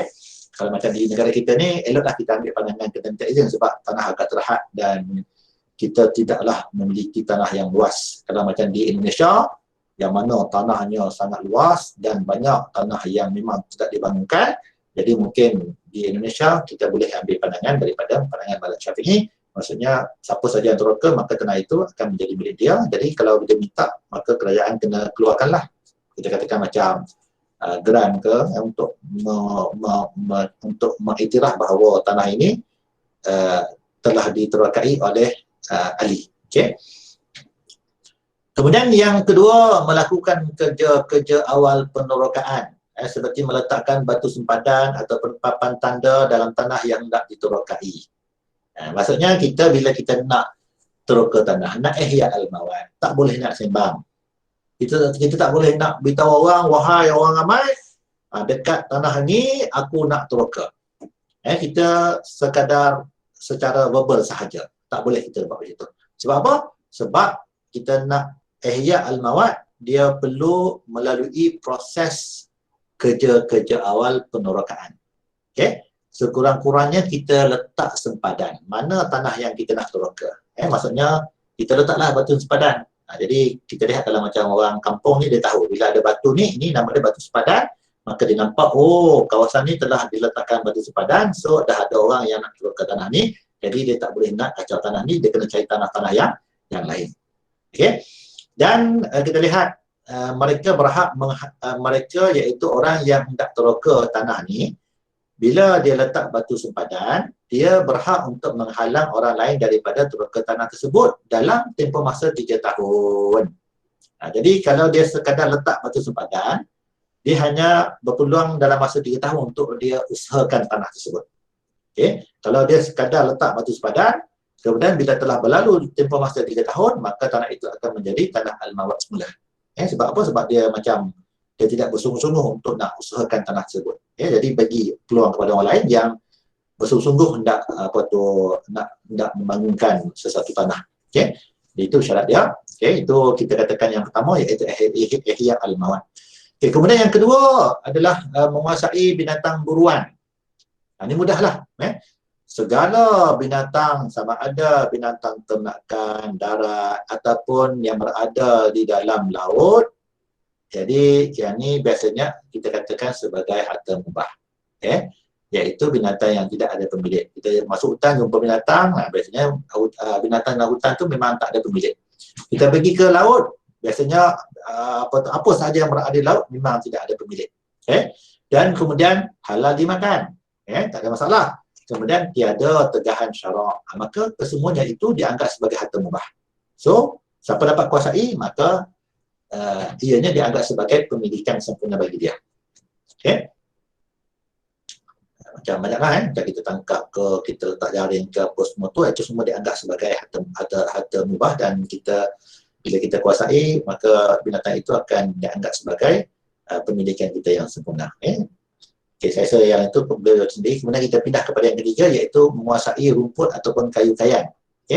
Al-istilah alal kala' wal ajam. Kita menguasai rumput dan juga kayu kayan.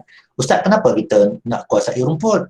Memanglah rumput ni memanglah kita tak gunakan, kita tak manfaatkan. Tetapi kalau kita ada binatang buruan, maka biasanya kita akan cari rumput untuk kita bagi, binatang ternakan. Maka kita akan cari rumput untuk kita bagi kepada binatang ternakan kita. Jadi maksudnya kita kena dapatkanlah rumput tu. Sebab tu dia ada perbahasan. Jadi kat situ kita lihat rumput adalah harta mubah yang boleh dimiliki oleh seseorang. Tetapi tidak semua rumput dianggap sebagai harta mubah. Rumput yang dianggap sebagai harta mubah adalah rumput yang tumbuh dengan sendiri secara liar. Maksudnya tidak ada usaha daripada tangan manusia. Rumput itu dia tumbuh disebabkan kita katakan bantuan cahaya matahari dan juga sumber air secara semula jadi. Sama ada rumput tersebut tumbuh di atas tanah yang ada pemilik ataupun yang tidak ada pemilik. Jadi kalau kita pergi ke mana-mana sahaja dan kita dapati ada rumput, dan rumput itu memang kita katakan berada di atas tanah yang tidak ada pemilik, maka ambil je lah rumput tu, tak ada masalah. Kita ambil dan kita kena jagalah sikit, jangan sampai kita ambil rumput tu sampai kita merosakkan struktur tanah dan sebagainya lah. Tapi kalau rumput yang tumbuh dengan sendiri di atas tanah yang ada pemilik, yang ni kita katakan perlu ada cara dia. Sebab bila melibatkan tanah, dia tertakluk kepada beberapa hak. Iaitu hak sempadan. Jadi kita nak masuk tanah orang kena minta izin. Walaupun kita katakan rumput itu adalah harta mubah. Rumput itu berada di tanah milik A. Dan rumput itu memang kita katakan tumbuh dengan sendiri. Maksudnya pemilik tanah tu dia tak siram, dan dia tak baja dan sebagainya, tumbuh dengan sendiri. Jadi rumput itu harta mubah. Tapi bila kita nak dapatkan rumput itu, kita kena ingat rumput itu berada pada tanah orang. Jadi kita tak boleh masuk sempadan orang, sempadan tanah orang. Kita kena minta izin. Jadi kena minta izin dulu lah. Kalau dia benarkan, kita boleh ambil. Tapi nak ambil pun janganlah ambil semua, sebab keutamaan tetap diberikan kepada tuan tanah. Kalau tuan tanah tak izinkan kita masuk ke kawasan tanah dia, tuan tanah pun kena faham rumput ni harta mubah. Dia tak boleh nak halang orang daripada dapatkan rumput. Cuma dia boleh halang orang daripada masuk tanah dia. So kalau dia tak benarkan orang masuk ke tanah dia, dia kena ambil rumput tersebut dan serahkan kepada orang yang memerlukan. Itu cara dia. Ini juga ada landasan penghujahan dia, iaitu dalam hadis Nabi sallallahu alaihi wasallam, kaum muslim berkongsi dalam tiga perkara iaitu air, padang, ragut, yakni rumput, dan juga api iaitu tenaga, cahaya matahari dan sebagainya. Okey.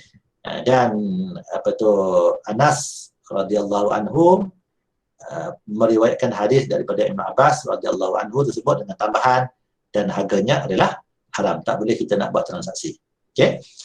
Okey, kemudian yang kedua, tadi kita bincang rumput. Yang kedua adalah kayu. Kayu dianggap sebagai harta mubah, iaitu kayu ataupun pokok yang hidup di hutan belantara ataupun di kawasan yang tidak ada pemilik. Kayu ni dia agak berbeza.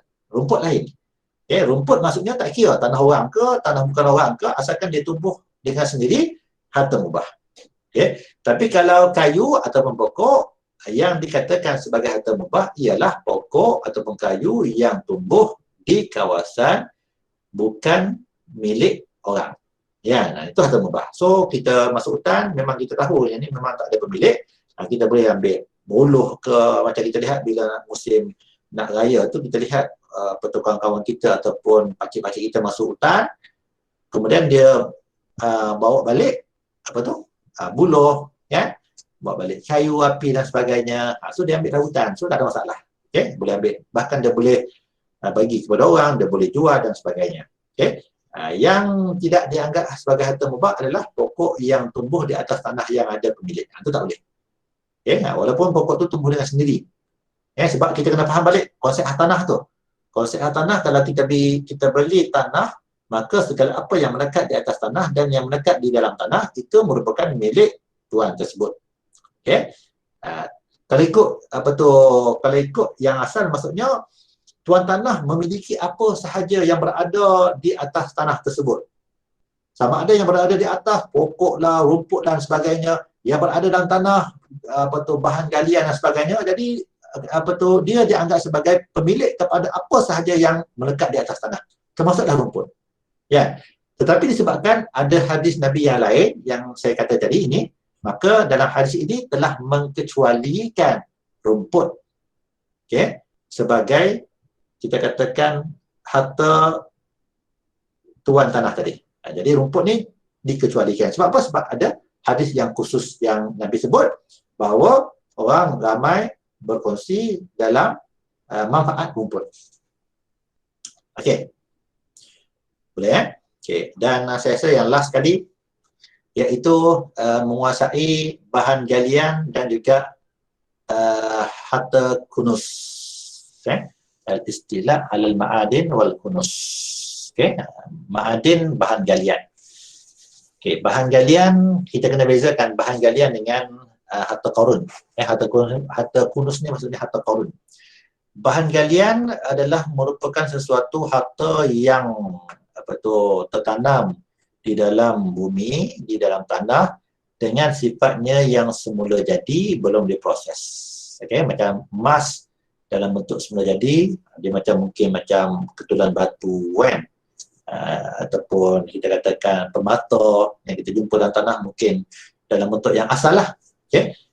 Maka kita lihat adakah bahan galian ini dianggap sebagai harta mubah. Maka kita lihat kat sini para ulama berbeza pandangan. Pandangan yang pertama, menurut pandangan masyhur dalam mazhab Maliki, semua bahan galian tidak boleh menjadi milik orang yang menemuinya, sama ada bahan galian itu ditemui di tanah yang tidak ada pemilik ataupun tanah yang ada pemilik. Pemilik tanah juga tidak berhak ke atas bahan galian yang ditemui di tanahnya.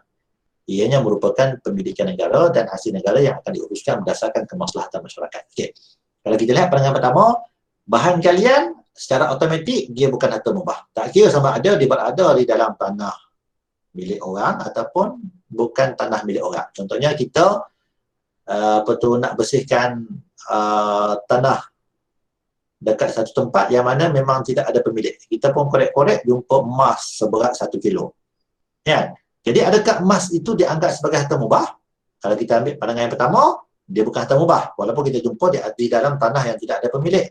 Kerana apa? Kalau kita lihat pandangan pertama, itu adalah semua merupakan milik negara. So orang yang jumpa kena serahkan kepada negara. Okay? Ataupun dia jumpa dekat tanah milik dia, itu bukan hak dia. Sebab apa? Sebab pandangan pertama mengatakan itu dianggap sebagai pemilikan negara. Kalau pandangan yang kedua, tengok dulu. Kalau bahan galian ditemui di tanah yang ada pemilik, maka pemilik tanah itulah yang berhak ke atas bahan galian. Sama juga macam saya cerita tadi. Kita sebagai pemilik tanah, segala apa yang berada di atas tanah, yang melekat di atas tanah dan juga yang berada di dalam tanah, maka kitalah pemilik dia. Lepas tu kalau kita diupah untuk bersihkan tanah dia, kita korek-korek tanah, jumpa emas, bahan galian dan sebagainya, maka tak boleh kita ambil, hendaklah kita beritahu kepada tuan tanah, aku jumpa sekian, jadi itu merupakan milik tuan tanah. Okay? Dan sekiranya ditemui di tanah milik kerajaan, ia merupakan pemilikan negara. Okay? Dan sekiranya ditemui di tanah yang tidak ada pemilik, maka ia akan menjadi milik orang yang jumpa. Okay, itu dia punya, kita katakan dia punya formula atau kaedah dia. Dan yang kedua adalah harta kunus. Harta kunus ni harta karun. Iaitu harta yang pernah dimiliki oleh orang.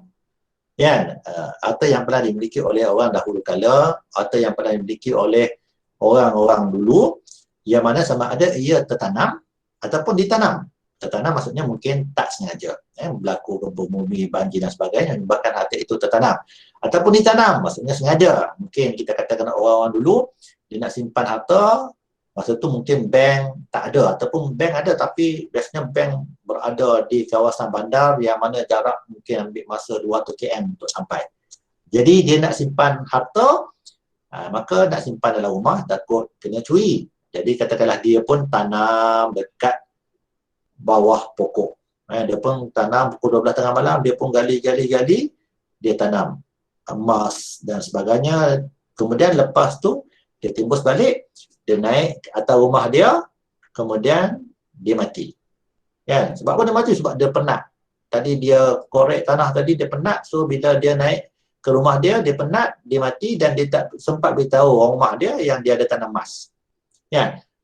Kemudian 20 tahun berlalu, anak dia nak buat nak buat rumah dekat tempat yang dia pernah simpan emas tu. Korek, jumpa barang kemas. Yang tu kita katakan sebagai harta karun, iaitu harta yang dimiliki oleh orang dahulu kala.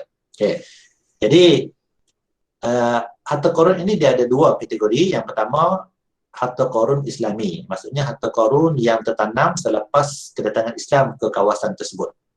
Yang kedua, harta karun jahili, iaitu harta karun yang tertanam sebelum Islam datang ke situ. Jadi kadang-kadang kita jumpa harta karun, tengok dia punya bentuk dia, nampak mungkin ada berhala dan sebagainya. Mungkin ini harta karun yang kita katakan yang tertanam ataupun ditanam sebelum Islam datang ke kawasan tersebut. Okay? Jadi kita lihat di sini bahawa bagaimana hukum, adakah harta ini dianggap sebagai harta mubah ataupun tidak. Okay? Maka kita lihat yang pertama dahulu. Okay? Kalau harta rikas Islami, ingat, ni maksudnya harta karun yang Islam dah sampai ke kawasan tersebut. Kalau kita jumpa, okay, yang ni bukan harta mubah. Okay? Dia bukan harta mubah. Kalau kita lihat pandangan Hanafi, harta karun yang dijumpai menjadi milik harta karun yang dijumpai menjadi milik pemilik asalnya dan bukan milik orang yang menemuinya. Jadi maksudnya, kalau lihat pandangan yang pertama, maksudnya kalau kita jumpa, ia bukan harta mubah, tetapi ia dianggap sebagai harta luqatah. Jadi saya rasa ada satu grup, dia akan buat kajian ataupun tugasan berkaitan dengan hukum harta luqatah. Nanti kita dengar macam mana dia punya prinsip ataupun cara dia. Okay? Jadi bila harta luqatah tu maksudnya harta milik orang yang tercicir. Jadi bila harta milik orang yang tercicir, sampai jumpa dia kena wawarkanlah, dia kena maklumkan ada siapa tak yang ada kehilangan duit dan sebagainya, sila jumpa dengan saya dan sebagainya. Okay? Jadi itu cara dia. Manakala golongan Maliki, Syafi'i dan juga Hambali mengharuskan pemilikan bagi orang yang menemui dia. Jadi kalau ikut mazhab ataupun pandangan tiga mazhab ni, kalau kita jumpa, maka kita boleh miliki. Okay? Namun begitu, kalau pemilik asal datang untuk tuntut, hendaklah kita pulangkan semula. Kalau kita dah gunakan, dah habis, kena wajib untuk kita bayar ganti rugi. Okey. Manakala kalau harta korun jahili, para ulama sepakat mengatakan 1/5 daripada nilai harta korun hendaklah diserahkan kepada Baitul Mal dan bakinya adalah dianggap sebagai milik orang yang menemui. Jadi kalau kita jumpa harta korun jahili, maksudnya para ulama sepakat mengatakan bahawa ia dianggap sebagai harta mubah. Okey. Jadi kalau kita jumpa, maka kita boleh miliki dia dengan syarat 1/5 daripada nilai harta tersebut hendaklah kita serahkan kepada Baitul Mal.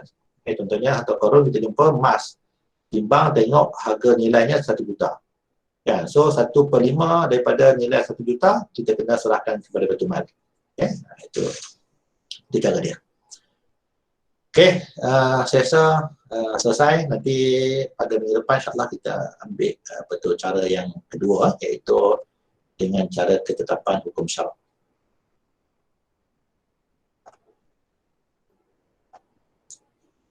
Okey, setakat ni ada soalan?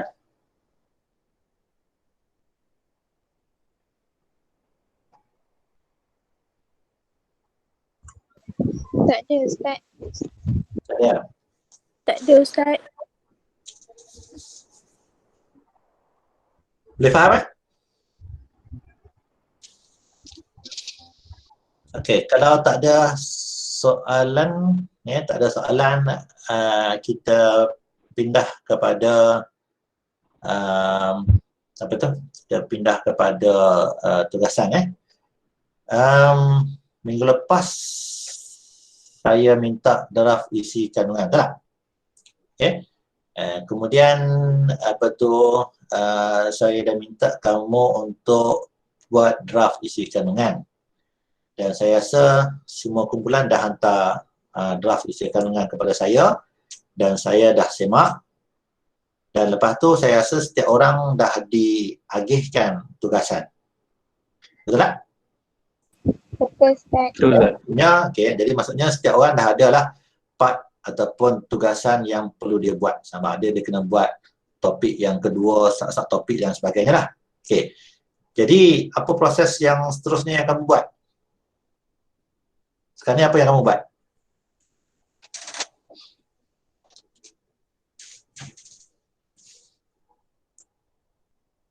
Apa yang kamu buat sekarang ni? Cari bahan lah kan? Buat rangka je kan. Okey, jadi maksudnya bila setiap orang dah ada dia punya kita katakan tugasan yang perlu dia buat, jadi kamu dah bolehlah untuk mencari sumber-sumber rujukan yang berautoriti. Okey, sekurang-kurangnya 5 sumber, terutama sumber yang terdiri daripada artikel jurnal. Okey, cuba cari. Minggu lepas saya dah ajarlah cara carian tu, kena perbagaikan keyword dan sebagainya lah. Okey. Okey, kemudian saya dah terangkan kan cara nak pindahkan maklumat dalam tugasan. Belum Okey. Setiap tugasan yang kita dapat, okey, dan bila kita cari bahan, maka kita akan katakanlah kita cari bahan daripada laman web, daripada internet. Okey. Jadi bila kita dapat bahan tersebut dan katakanlah kita nak mengambil maklumat daripada katakanlah daripada perenggan ni, okay? Maka ingat kita dilarang sama sekali untuk copy paste dekat tugasan kita.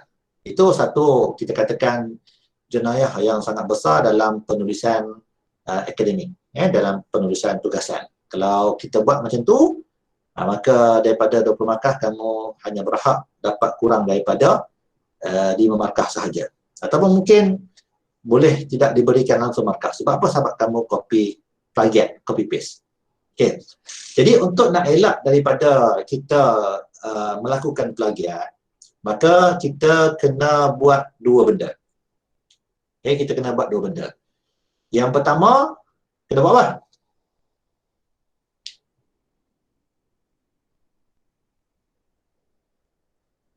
Yang pertama kena olah ayat tersebut menggunakan perkataan kita sendiri. Itu yang pertama. Kita kena olah balik.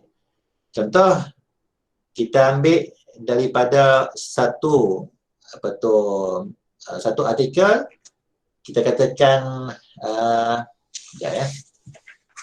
Kita ambil contoh ya.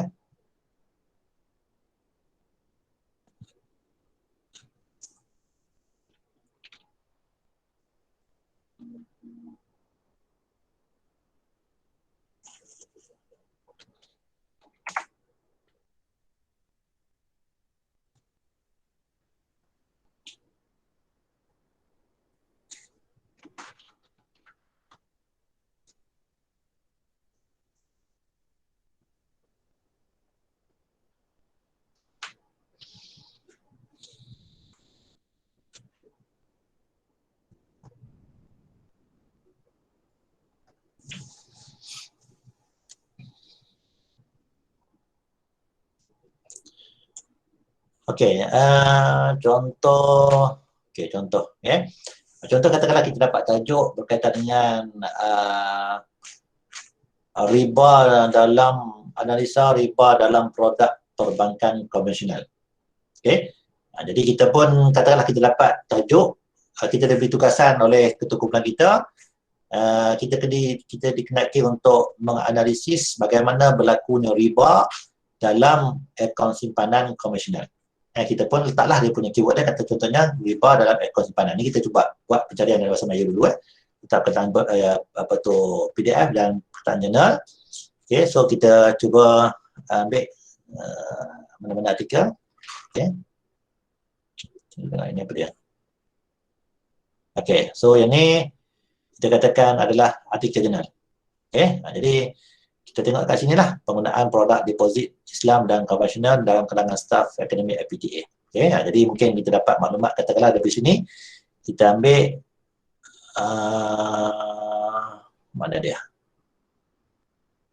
Contoh kita ambil kat sini. Okey. Maksudnya kita nak ambil maklumat di sini. Ya. Jadi pertama sekali biasanya kita nak copy boleh, contohnya kita copy, dan kita masukkan dalam Word, dalam kita punya tugasan kita.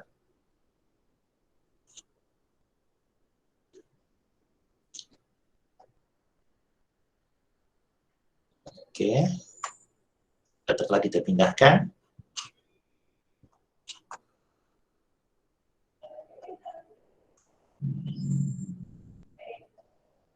Okey, kita pindahkan, katakanlah kita pindahkan di sini. Okey. Copy. Okay.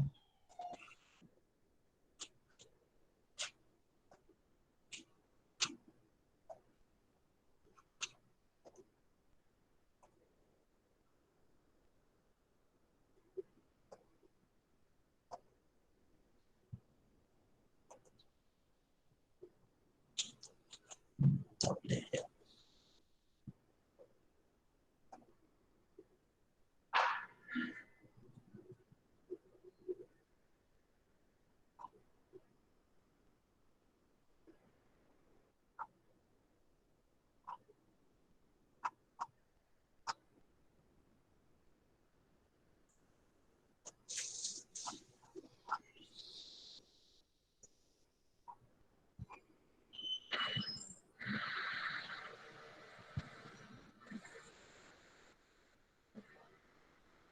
Sekejap.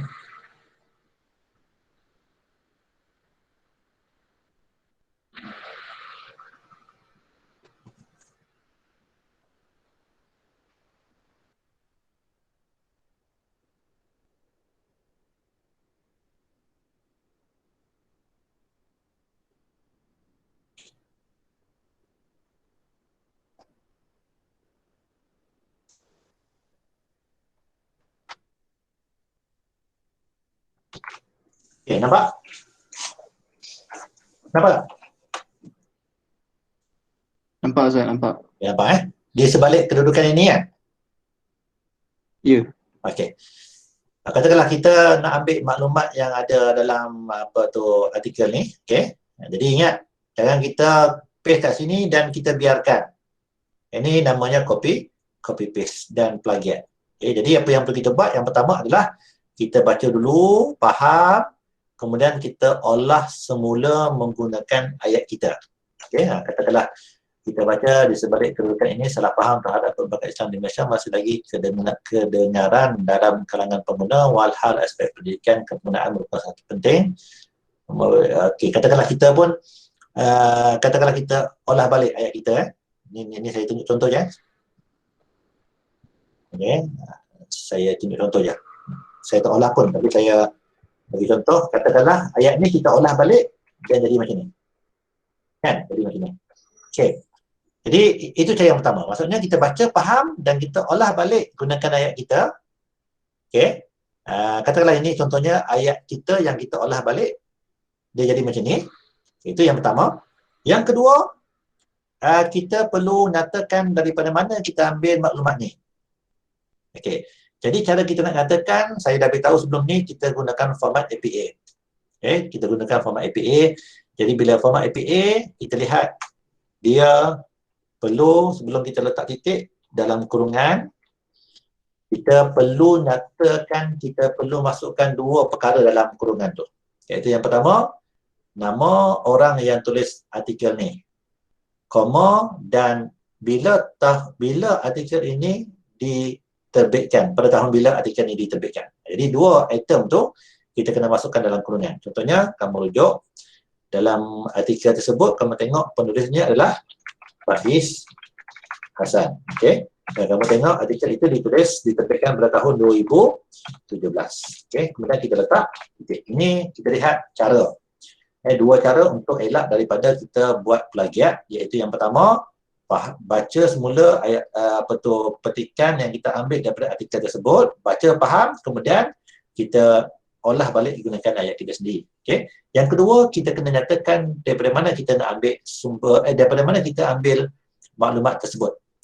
Maka cara dia dalam kurungan, cari siapa penulis artikel, koma, dan letakkan bila artikel itu diterbitkan. Boleh ya? Macam kita lihat di atas ni kan. Macam orang ni buat. Macam orang ni dia buat apa? Mahmud Zudi. 2011. Kemudian Rahimin Effendi et al. Ni maksudnya dana lain 2011. Maksudnya perenggan sini sampailah perenggan yang di sini. Penulis artikel ini dia merujuk kepada dua artikel. Iaitu yang pertama artikel Mahmud Zudi dan yang kedua adalah artikel Rahimin Effendi. Yang mana kedua-duanya cakap benda ni. Cakap benda yang sama. Okey. Boleh?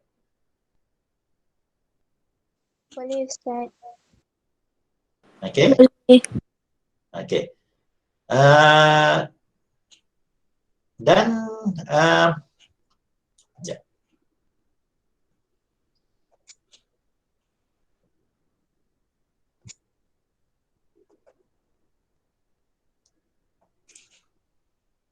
Okey, dan saya akan sertakan sekali panduan cara kita nak letakkan sumber rujukan tu. Okey. Kita kena ingat nak letak rujukan ni dia ada dua tempat. Yang pertama dalam isi perbincangan tu. Tapi dalam isi perbincangan tu dia ringkas je lah nama, koma dan tahun.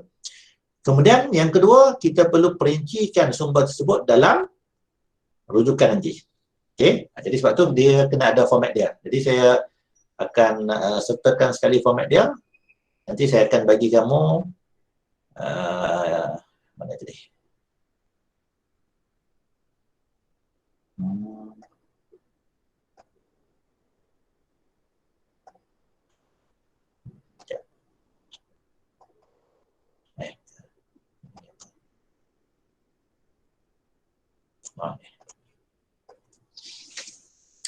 Okey, nampak? Ini saya akan bagi kamu APA rujukan edisi yang ke-6, style APA. Okey, jadi kita akan gunakan tapi yang edisi yang sekarang ni edisi yang ke-7. Tapi tak apalah, kita ambil saja yang ke-6 pun tak ada masalah, dia taklah banyak perubahan sangat. Okey. Jadi kita tengok kat sini, ni dia punya kategori sumber rujukan kita. Kebanyakan kita rujuk kepada mana? Ni kan? Jurnal. Okay. Jadi kita lihat muka surat 9. Kita pergi muka surat 9. Okay. Jurnal. Newspaper. Okay. Di sini dia ada panduan dah. Jurnal article with one author. Kan? Kalau kita jumpa satu artikel itu, pengarangnya seorang, kita tengok kat sini. Okay. Kalau kita jumpa artikel itu 2 orang, kita tengok kat sini. Okay. Kalau kita jumpa artikel itu 3 hingga 5 orang, kita refer kat sini. Okay. Sini dia ada dia punya apa tu. Okay. Kalau katakanlah kita katakan kita jumpa artikel itu seorang sahaja penulis dia. Kita duduk kat sini. Okay. Jadi cara dia macam mana? Cara dia sama juga. Contohnya, kita akan ambil maklumat yang ada dalam artikel tersebut, kita olah balik gunakan ayat kita. Kemudian, last sekali dalam kurungan kita letakkan siapa yang tulis, koma dan tahun. Okey, nampak Okey, cuma nanti dekat bahagian rujukan akhir, kita kena detailkan. Sebab tu setiap orang kena download panduan ni. Sebab bila kita nak buat tugasan kita memang ini kita katakan benda yang wajib yang perlu ada pada diri kita. Bila kita nak pindahkan maklumat, lepas kita olah, kita nak letakkan sumber rujukan, maka inilah panduan dia. Okay? Jadi kita lihat dekat rujukan akhir tu, ni dulu. Okay, maksudnya kita kena tengok siapa yang tulis, kemudian dalam kurungan, tahun, bila artikel itu dicetak, diterbitkan, ada titik, kemudian apa tajuk artikel itu, okay, kemudian kita nampak ada titik, kemudian apa nama jurnal dia, okay, ni nama jurnal, kemudian koma, lepas tu volume yang keberapa, okay, artikel ni volume yang keberapa, kemudian kalau ada kita katakan edisi, ini edisi yang pertama, koma dan muka surat dia yang keberapa. Ini format dia. Okay. Jadi ini format dia. Kena ikut finger follow ni.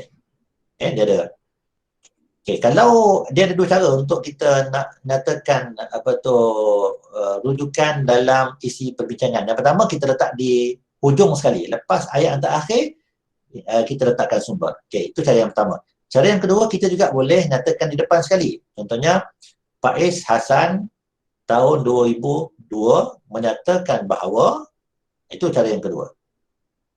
Okay. Ataupun artikel ini adalah berdasarkan kepada dalam kurungan Faiz Hasan 2002 yang mana dia menyatakan bahawa sekian. Jadi ada 3 cara untuk kita nak menyatakan sumber rujukan dalam isi perbincangan. Yang pertama, letakkan di hujung sekali, lepas ayat terakhir kita letak sekali, ataupun kita letakkan yang di awal. Faiz Hasan tahun 2002 menyatakan, so kita nampaklah kita rujuk kepada Faiz Hasan pada tahun 2002. Okay, ataupun dia cerita-cerita kemudian di tengah tu dia katakan bahawa benda ni dinyatakan oleh sekian. Okey. Boleh Okey, jadi untuk maklumat ni kalau kita lihat kepada setiap artikel jurnal yang kita rujuk, okey, kita akan dapati dia ada di sini. Contohnya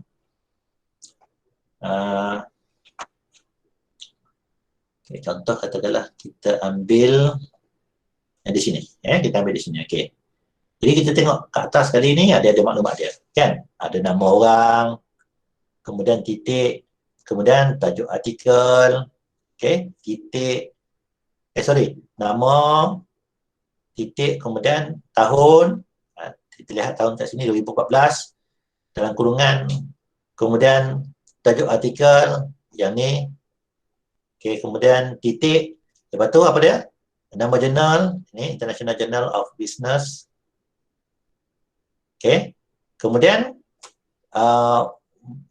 koma, atau kita letak 4. Kita nampak dia ada edisi dia yang pertama dalam kurungan 1, lepas tu muka surat 147 hingga 170. Okey, itu format dia.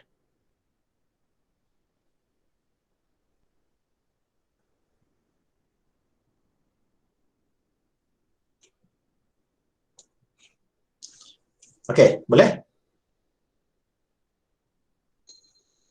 Boleh Ustaz. Okey. Ada apa-apa nak tanya?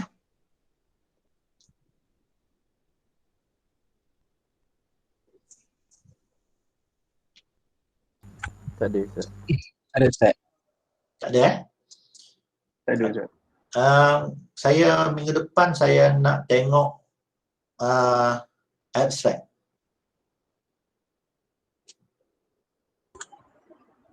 Ya, Tengok apa Ustaz? abstract. Kan dalam tugasan kamu kan apa tu, kamu kena buat dalam bentuk macam artikel jurnal kan? Kan antaranya kamu kena buat abstract kan? Ada template yang saya bagi kan? Ada? Ada Ustaz, ada. Okey, jadi kamu tengok balik apa kandungan yang perlu ada dalam abstract tersebut. Jadi minggu depan saya nak tengok. Dia kena ada 5 perkara dalam abstract tu. Yang pertama latar belakang tugasan kita, ya. Kamu boleh tengok contoh yang ada dalam tu, yang saya bagi apa tu template tu. Kemudian apa isu dia, okey, permasalahan kajian tu. Kemudian yang ketiga, apa objektif apa tu kajian kita, okey. Yang keempat, metodologi, apa metod yang kita guna pakai. Kamu boleh tengok dia punya contoh dia, dan lepas tu kamu boleh refer kepada mana-mana artikel jurnal yang lain, kamu tengok cara dia. Yang penting metodologi yang kamu akan guna pakai satu sahaja, iaitu dokumentasi.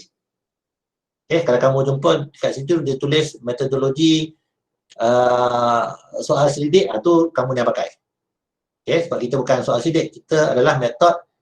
Sama ada kita jumpa perkataan dokumentasi ataupun library, library research. Sebab library research maksudnya benda-benda yang dalam bentuk buku ke, artikel jurnal ke, paper ke, tu kita punya metodologi kita. Jadi kamu boleh tengoklah dalam, ambil yang mana-mana artikel, tengok cara dia nyatakan apa metodologi yang dia guna pakai. Yang penting jangan salah lah, jangan pula kita gunakan kajian case ataupun apa tu grounded theory ke, ataupun soal selidik ke, ataupun interview ke. Kita tak gunakan kaedah-kaedah tu. Semua kita gunakan dokumentasi, ataupun library research dokumen. Okay, analisis, kita katakan analisis dokumen. Okay, kemudian yang kelima adalah dapatan kajian. So kamu boleh tengok contoh-contoh tu macam mana cara dia buat. Boleh Okay, jadi saya nak tengok pada minggu depan setiap kumpulan lah kena apa tu siapkan, dan lepas tu setiap kumpulan dia akan apa tu present. Saya nak tengok secara sepenuhnya lalu, dan kalau ada benda yang saya apa tu lihat benda yang perlu dibaiki, so kamu akan baikilah.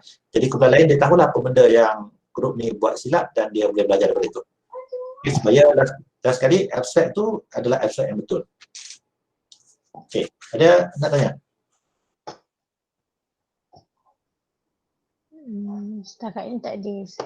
Tak ada, jelas Okey, jadi kalau tak ada apa-apa lagi, saya rasa kita pun dah hampir pukul 4 petang, so dah habis dah waktu kuliah kita.